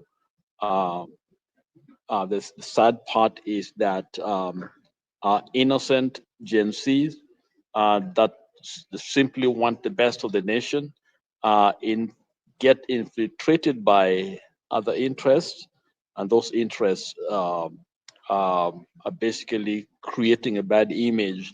But we are for a new Kenya. We are for truth. We are for a Kenya that is free of corruption and not tribalistic as has been in the past. I think it makes the war very difficult because of the past. It's like a trauma. You see, when you have been through trauma, it's kind of hard to trust. So trust becomes an issue here. So, but my prayer is that all of us will just use a little bit of reasoning, critical thinking, to help us navigate through this difficult time. Because when we use critical thinking, then we can see the history of persons and people and organizations, what they stood for in the past, because you can't change somebody overnight. There's a need for a moment of understanding, correction, and training, repentance, whatever it is that we need to get people on the right track. So people who just change overnight cannot be trusted because this has gone on for a long, long time. And I think we want to be sober. We want to be clear in our thinking. And so it's easy to criticize. As I stated here, that Kenya, we know what we don't want, but we don't know what we want. We good at protest, trying to figure out, pointing finger here and there. But when it comes to what do we really want, we seem not to go there. So let us sober up, young people. We're behind you, but let's use a lot of that clear thinking. Those brains are beautiful brains, and you can easily know. Children are very good, actually. When I talk about children, a child will know spirits around them. Is this a right spirit or a wrong spirit? So I think it's important for us to kind of use that instinct within all of us, that child instinct to kind of determine what's right and what's wrong. And that way we will know some of those people that are not there for us. So let us stay together. Let us go for justice and truth, and let us do the right thing, because good people are everywhere. They are in the government, they are in opposition, and what we want to do, we want to collect them, get those voices together. Let us be a force against evil, not against a person, but against evil that seems to want to destroy our nation, because it's coming from every side. And if we are not careful, we might allow others to hijack, this war that we are fighting. We have lost so many people, and we have seen development skewed to wrong places, robbed, one person and given to the other, and then we see a country that is not even at all, and we call ourselves Kenya. I think the idea has come for us to look at the country as a whole. Let us give credit where credit is necessary, and let us point out where evil is evil, where evil is supreme. Let us go there and knock it down and get rid of it. And let's have a country that is free, at least almost going towards that direction, where there's free of these things that we see, which to me, I think many times we know what's going on, but we are afraid to confront them. And then they become bigger and stronger, and then we come to a point where we can't, get rid of them. It's sad. People, who have been injured, we grieve and we mourn the dead. And so let us stay together and let's do that which is correct in the eyes of God. And so for all of us, my point today is really let us allow critical thinking to take, control of our reason. And that way we will know who is for us and who is against us. And that's the way to win. But if we just go blindly with the strong emotions only, we will not make it. Back to you, Bernard. In between people here, so I'll be doing more listening than talking. Back to you. It's okay. Thank you, Lala. And take it easy. Everything will be all right as God leads the way. Well, ladies and gentlemen, we are on the home stretch. As we begin to conclude, let me quickly bring in these two quick videos and then tumsikilize Furaha alafu tunapoanza kutamatisha. Let's listen to Murkomen and his remarks, and thereafter we will now review the losses of traders tunapofunga. Let's hear. All right, moving on now. Murkomen Interior Cabinet Secretary Kipchumba Murkomen says Wednesday protests to mark the first anniversary of the June 25th, 2024 protests were terrorism. The Interior CS said events on Wednesday amounted to an attempted coup, saying the government will go harder after participants, plotters, and financiers of the event. An angry Murkomen said police engaged in no excesses, despite 15 deaths already recorded. There is no police officer who committed any excess yesterday. Police officers foiled a coup, and they deserve our defense. They don't carry guns as toys. When you burn a police station, you want us to celebrate you and bring you a birthday cake. The coup plotters are not sleeping. And while they were going around campaigning against policemen for the last 3 weeks, their campaign was not a genuine campaign for the reform of police officers. They wanted to sufficiently scare us and scare the police officers so that they can have a free passage to commit the crimes that we saw yesterday. Ile shida yenye inafanya hata polisi za ingine ipige wakora risasi ni kwa sababu wanashikwa, wanaenda, wanarudi, wanakuja kuchekelea polisi kuambia sasa tulifika wapi, hakuna penye tunaenda. Ni kweli? Na tumeambia polisi mtu yoyote mwenye atakaribia police station piga yeye risasi.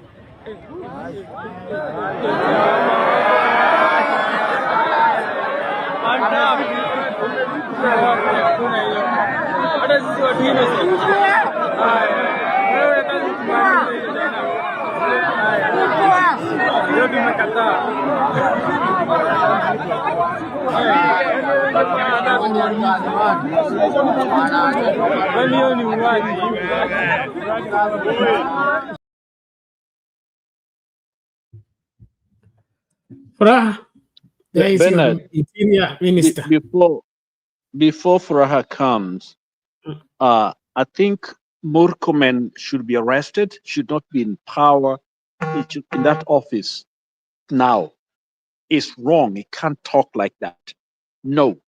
And in fact, I pointed out last time when I spoke before the memorial that I think the president and I think Murkomen spoke.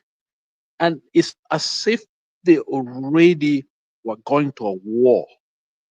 The language, the posture of the president, it was not presidential. And I mentioned that Baba in Mombasa spoke the right way. The president and Murkomen already weaponized the occasion already.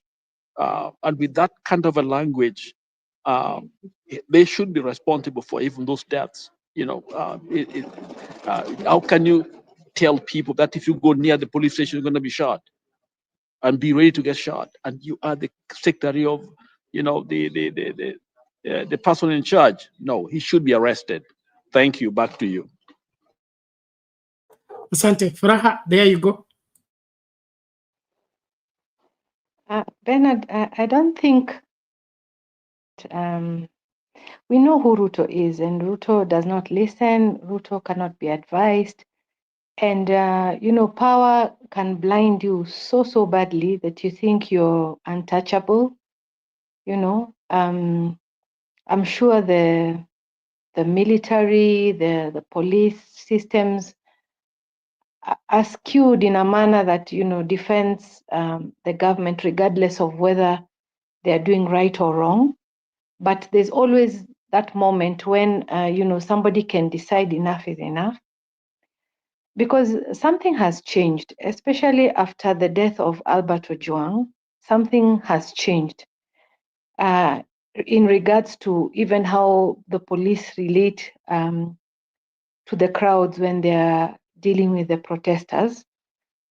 Before, in the previous protests, there were really very, very few moments of interaction where the police, are taking selfies with people. The crowds are cheering because a policeman has allowed them to continue with their march, and they're carrying the policeman shoulder high. And today I saw on a TikTok post a policeman who was leaving for work and saying the daughter asked him not to beat up anybody, not to kill anybody, and let fathers go back to their sons. And he was moved, and he was sharing that. So there's a sense in which something has changed, especially after the death of Albert Ojwang. But generally, what I know is that this government is running scared. That is why they switched off live streaming yesterday, forgetting that there was an assessment, I think it's dated 5th of May this year, and Kenya is the top tech country in Africa. It has overtaken Nigeria and South Africa. They follow in that order. And we are 20th out of the 197 that were ranked. So that's a big statement. That's a very big statement. And where we are going, people like Murkomen, they got a docket that they have no skills for. They're just people who support Ruto. So basically, that's all he knows to do. And the thing with Ruto is that, kudos to Uhuru, even if he was never my choice of president, following ICC, not in 2013, not in 2017. But the fact remains, when he chose people, you can clearly see that he put in people there who can hold their own. People who, if you're the president and you have no idea, they're supposed to have the ideas. They're supposed to know what happens in that docket. But going blindly and saying, I saw that clip and I was practically shouting, you'd think I was in the crowd, and waiting for that reaction where people are going to tell him that's wrong. And the reaction was, was there, that people, even though they were listening to him, and they clearly told him that what he was saying was wrong about policemen shooting people just because they have approached a police station. And I think it was my sister Public Participation who said, how many policemen are there? We have given them a mandate to take care of us. If we want to do away with them, we can. We saw snippets of those occasions where when people were angry with the police, you can see what they could do. You are there with a gun or a baton, and somebody has their hands, empty hands, and they're kickboxing a policeman until you lose your baton and they throw you into a ditch. So that is something that this government is missing, And today, in arrogance, Ruto went and signed and signed. He was just signing. I saw him, signing the act into the bills into an act. And it's like they're pouring salt on our injuries. And what they are missing is that there's a very dark humor that even somebody has already alluded to. Our young mortician, Anne Mwangangi, was receiving deposits, receiving messages. People are writing eulogies so that, about 25th, or if I don't come back, if I die. And they actually went up to State House. Bernard, and I am an alumni of State House Girls. I know how close it is to State House. And these are people who, some had even, because of the walking, they had even removed their shirts. They are so exposed. So that if you have snipers, because if Parliament, they had the razor wires, at State House, definitely they had even snipers. So people are ready to die. And the government keeps missing that. They think about, there's this narrative about, they were calling them career activists. I don't know, something like that, Akina Boniface Mwangi. I don't know how much you can be paid to go through what Boniface Mwangi, even if you get money out of it, I don't think somebody can pay you enough to go through what people like Boniface Mwangi are going through. And having worked a lot with the church, I know even when you're volunteering, sometimes you get, you get transport money, you get lunch, you see. So it's not, these people are passionate about what they do, because you can't pay, Boniface enough to go through the trauma and the suffering and the beating and the things that he's going through, and the shame they try to put, and the family. No one can pay you enough for that. So even this narrative of it is career activists who have planned it, so that they make you enemies. You see, our focus is whether he's paid or not, where is his heart? Does he stand for what is right for the people? I think that is more important than whether he's getting paid for it or not. So even whoever they are, the career activists who are there on the road, we saw Okia Omtata, we saw, these politicians, forget about their interests. That is a topic of another story, and they could be taking advantage of a situation to score marks. That is there. But we shouldn't lose focus of the fact that, there are a lot of people, somebody like Maraga, there is somebody like Okia Omtata who has always stood, for what is right. So we cannot just rubbish and lump everyone, whether they're politicians or not, in one basket and say that, there are people who are there for their own interests, or some people are being paid. Bottom line, majority of the people who are there on the streets are not paid. They have not been sent by anyone. They are just out there because they believe in what is in the cause, and they want this government out. They really want this government out. We could have timelines where, it's time bound in terms of the election that is coming in 2027. But you see, we don't have to get there. We still have options. One is the avenue that, is it every 5 years or in the 5th year, like Wakili Willis was trying to tell us, piki piki ponki. So we can push for that. The good thing, we already have IEBC in place, flawed or not, whether we have faith in it or not, we already have, that constituted. So there can be a push, for some of these legal matters to proceed, so that we don't have to wait until 2027. Some people are talking about Sabasaba, but the majority that I have interacted with of the people who were coming out for Wednesday are thinking about the recall, and we don't have to concentrate on Ruto. Is it possible for us to recall our leaders who are representing us and they're not representing our interests? If Senate works on that clause, that is something we can pursue. That is something we can pursue. And the other thing is that when the elections come, because that is the more certain way to go. If we don't get anything happening between now and the election in 2027, a majority of the people who are going to man whatever is going to take place will be the young people.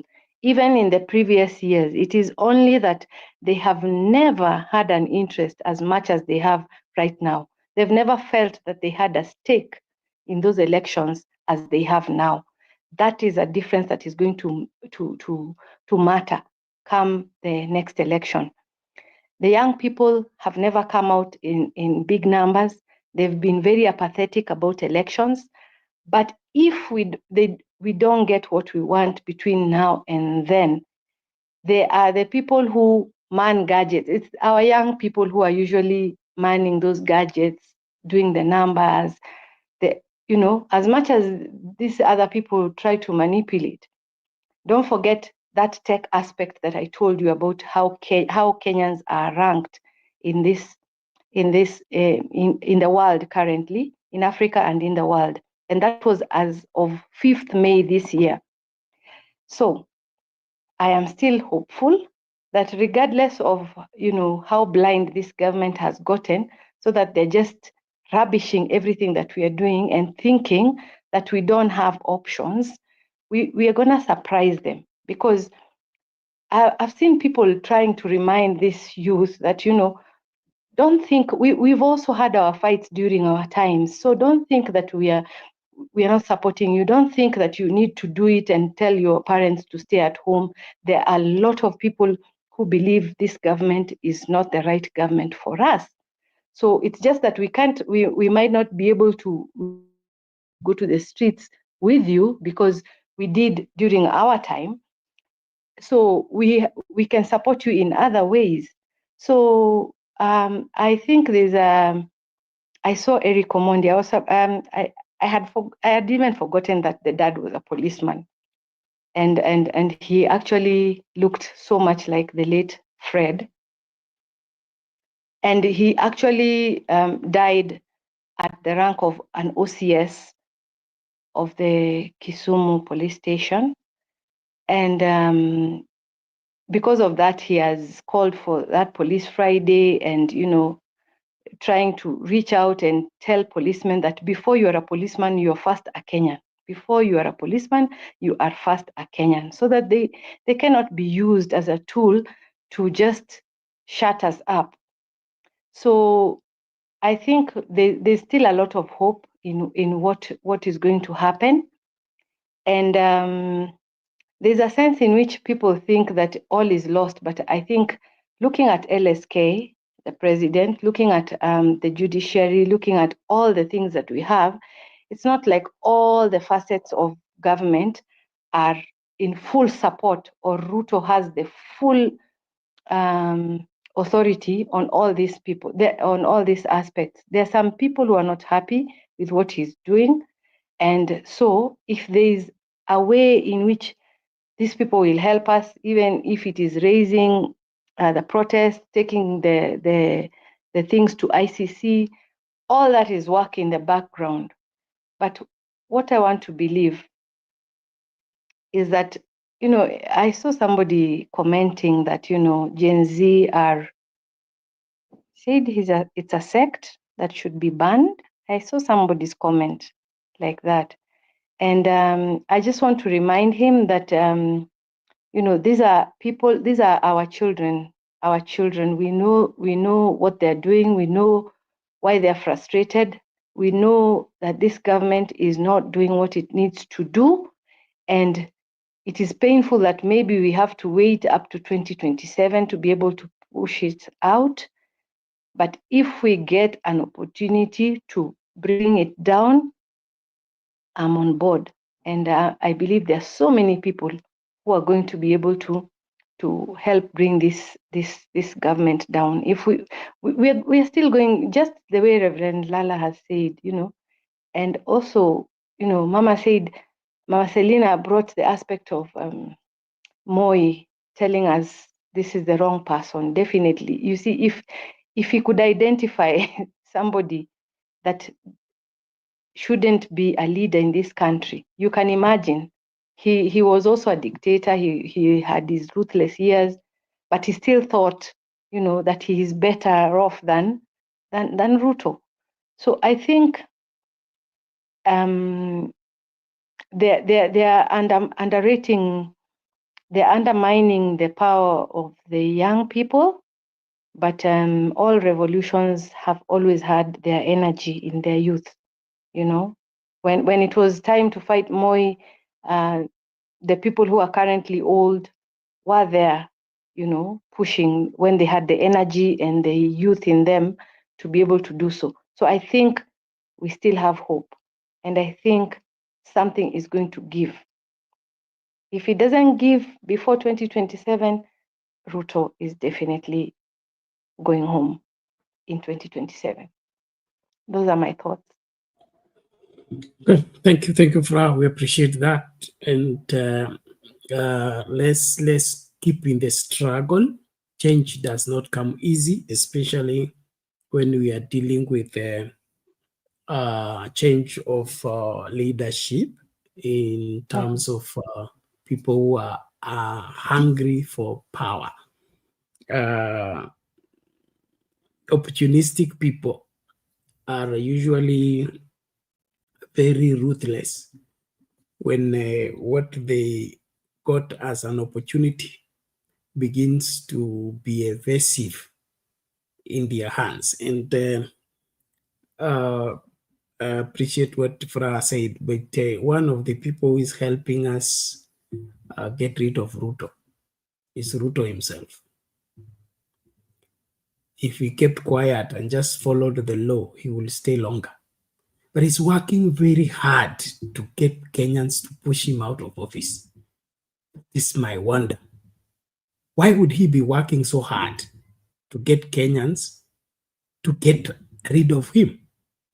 Look what Murkomen is saying. He said now the protesters are terrorists who should be shot. And there was no excess. I'm going to do a video on that. There was no excesses for the police in yesterday when they shot people in the head. That's not excess, according to, I would love Murkomen's head to be shot so that he can understand what excess is.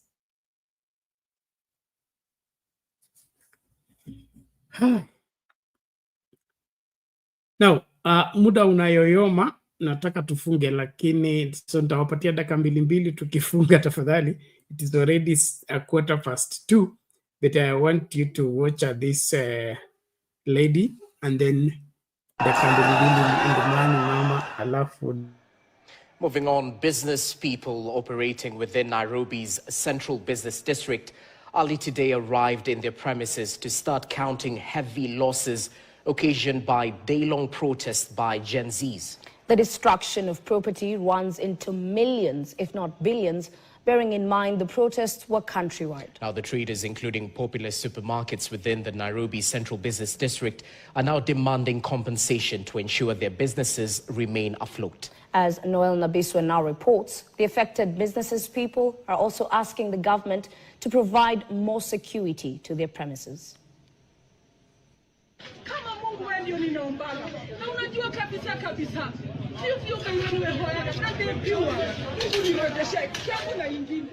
It was not business as usual to hundreds of businesses around the Nairobi Central Business District. They left their homes for work as usual, just to find their stalls and shops invaded and their properties looted during the Wednesday's demonstrations. Some of the premises were set ablaze by the protesters, who in some cases were goons. Some of the affected traders looked helpless, unable to comprehend what happened. Unable to comprehend what happened.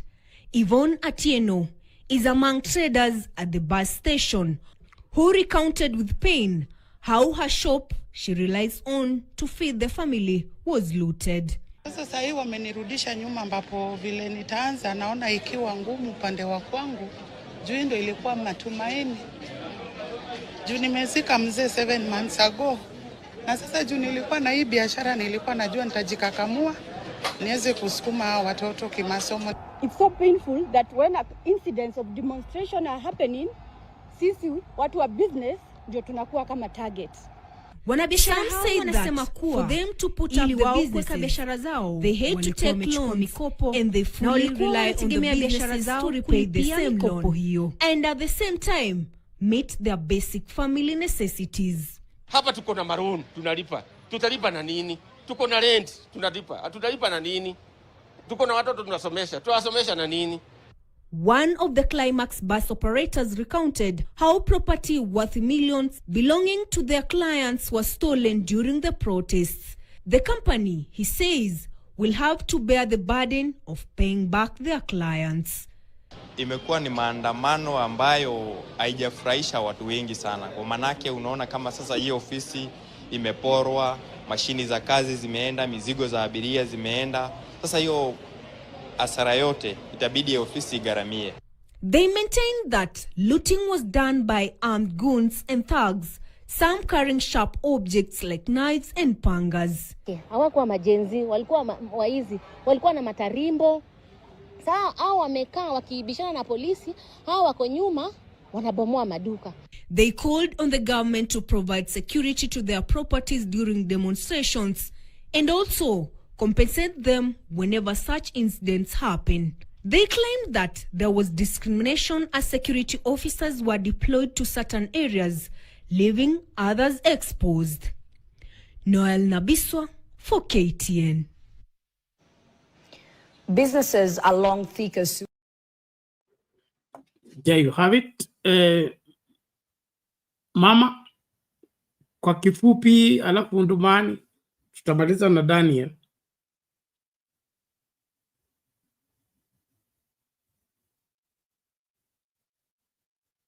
Okay, naonekana mama yuko ready. Ndumani. Bernard. Yes. Mimi nalaumu serikali kwa sababu hata Murkomen anaongea akiwa ndani ya uniform. Atoke ndani ya uniform. Atoke tu kwa hiyo uniform. Kwa sababu wanawachanga hiyo uniform peke yake inapambana na waandamanaji. Hawa wanajifichanga, atoke kwa uniform hiyo, aenda ahutubie watu kando ya uniform. Uniform itoke. Ndio ahutubie watu. Asiongee katikati ya uniform, atoke kwa uniform. Ya kwanza. Ya pili, mimi nalaumu serikali kwa sababu walifunga station. Mbona walifunga station wawache kumulika? Mbona walifunga station? Mbona walizima station? Walizima station ili serikali ifanye nini? Ifanye uhalifu. Bernard. Kudhibitisha serikali inafanya uhalifu ni ile maandamano ya kwanza yenye Sakaja aliweka vijana na fimbo kupiga waandamanaji. So hiyo gharama serikali inatakana ilipe. Serikali inatakana ilipe, wapende wasipende, wasiwekee mzigo kwa jenzi. Serikali ndio wanajua kwa sababu walizima hiyo radio station. Walizima kwa nini? Walikuwa wanataka kitu gani isionekane? Walikuwa walizima kwa sababu wapore. Wale guns wao wapore Bernard. Lakini jenzi wanafanya maandamano ya amani. So lawama ni kwa serikali ichukue hiyo jukumu. Asante. Exactly. Thank you. The buck stops with the government of the day, and then, of course, their twistedness in trying to implicate the protests and make the protests look violent and disastrous. It's an old, primitive way of responding to a genuine concern.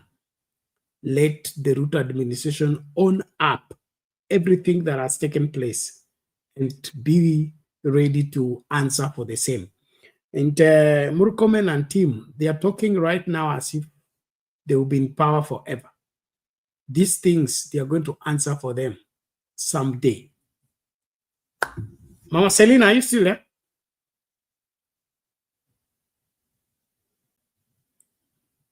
Okay, Daniel, how are you? Hello, good morning. Yes, good morning from Nairobi. How is Popa? Good morning, West Papua. Papua Guinea. Is it Papua Guinea, Ama? Yes, thank you. So, Mama Selina, Uti, Wechen, God bless you. Amen. Amen. Good to see you. Long time. And how are you? Situation Kenya?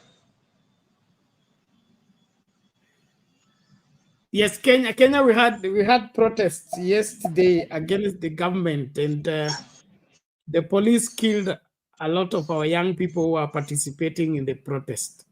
That's what we are discussing today. Oh.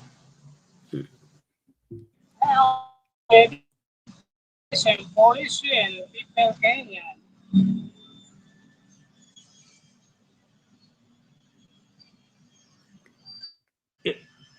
Sorry?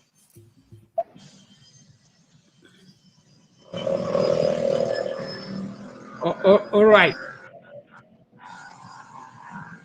Hello, Mama Yes. Selena, you sleep? I think she's off. Huh? You will I think meet her in the next show. Otherwise, thank you so much for participating in the show. Welcome to Kenya. We are in the struggle, but the struggle here continues until we get justice, especially for the victims of police brutality and all manner of ills that have been done against the people by the said government. As we sign out, we just want to let the William Ruto administration and all the people in position of responsibility take serious this country. Take serious what the young people are saying. This country can either make or break. William Ruto, you can't run this country with propaganda. Your propaganda of coup, propaganda of change of regime, propaganda of the police helped you to foil a coup is not going to work. Take responsibility. You are the head of state, the head of government. Everything rises or falls on you. Stop pretending not to see what you're being shown or hear what you're being told. Those young people and the killings, it's not going to go well with you if you continue in that way. The more you kill, the more people get psyched up to fight, because those who have died are honorable in their eyes, and it's an encouragement. So better change tag. And then, of course, your Minister for Internal Security. Look for a Minister for Internal Security. Murkomen is not going to help you. He's spoiling for you. Well, thank you everybody, unless kuna swala lingine Furaha tumalize. I think you've said it all. You know, they are undermining our efforts. They think we are done because of the killings and the abductions and the scare tactics but it's getting people bolder. It's getting people more focused. You know, the drive is there for us to continue believing that we will get there. The moment they behave, they run scared and make such comments. That's how we know we are winning, and that's how we know we are getting to them. You know, we are getting them scared enough to barricade the parliament with razor wires. You know, we are getting them scared enough for, you know, a whole CS to say, you know, you can't go near police station. That is a government that is running scared. And I think based on what is happening, if you even look at last year, people came out, but knowing very well how they were killed, they have been abducted, what has happened to Albert, Yuki the other day being shot, he's still in ICU. If people can still come out and face a government that is so determined to get rid of them, I think that is the reason they're getting scared. We are getting bolder.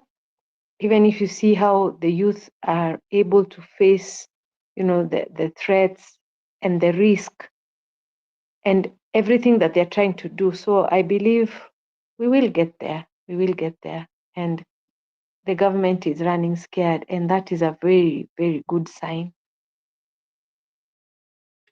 Exactly. Thank you so much. And we are set for whatever comes, either Ruto leaving office conventionally or unconventionally. Whichever way, we just need Kenya for all Kenyans, governed according to the law, and every Kenyan being the same in the eyes of the law. The unequal Kenya, the Kenya for the few at the expense of the rest, that Kenya is dead. We are no longer embracing it. So let's wake up. Let's do what we must do. Otherwise, let's meet in the next show. God bless you. Nani atakomboa Kenya? Ya Wakenya ni mbaya, break imekatika, Kenya inazama, tunauliwa kama wanyama, vijana wanaonewa, wanakamatwa bila makosa, kesi kuwekelewa. Serikali gani? Serikali gani? Mahakama imetekwa, uchumi imefinywa, hospitali hakuna madawa, elimu imezorota, ufisadi inatawala. Ukisema unakamatwa, alafu unanyongwa, unauliwa na polisi. Serikali gani? Serikali gani? Nani atakomboa Kenya? Ya Wakenya ni mbaya, break imekatika, Kenya inazama, tunauliwa kama wanyama, vijana wanaonewa, wanakamatwa bila makosa, kesi kuwekelewa. Serikali gani? Serikali gani? Waliokula kiapo kutu.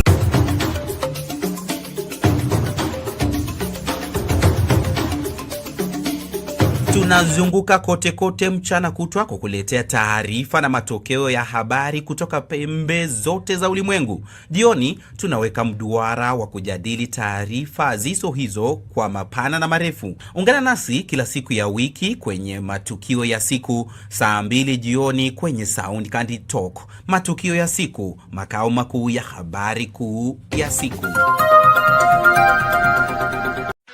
You've dreamed about the perfect wedding, the dress, the vows, the happily ever after. But let's ask the most important question. Before you say I do, are you truly ready for the lifelong commitment that comes after the honeymoon period fades?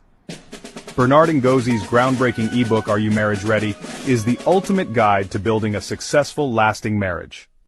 This isn't just another relationship book, it's a heart-to-heart conversation that prepares you for one of life's biggest decisions, getting married. Are you choosing love or just infatuation? Are you building a marriage or just planning a wedding day? Reading this book was a game changer. I realized I wasn't as ready as I thought, but now I'm on the right path. Don't wait until it's too late. Invest in your future. Download Are You Marriage Ready today. Link in the description below. Your future spouse deserves the best. Are you ready?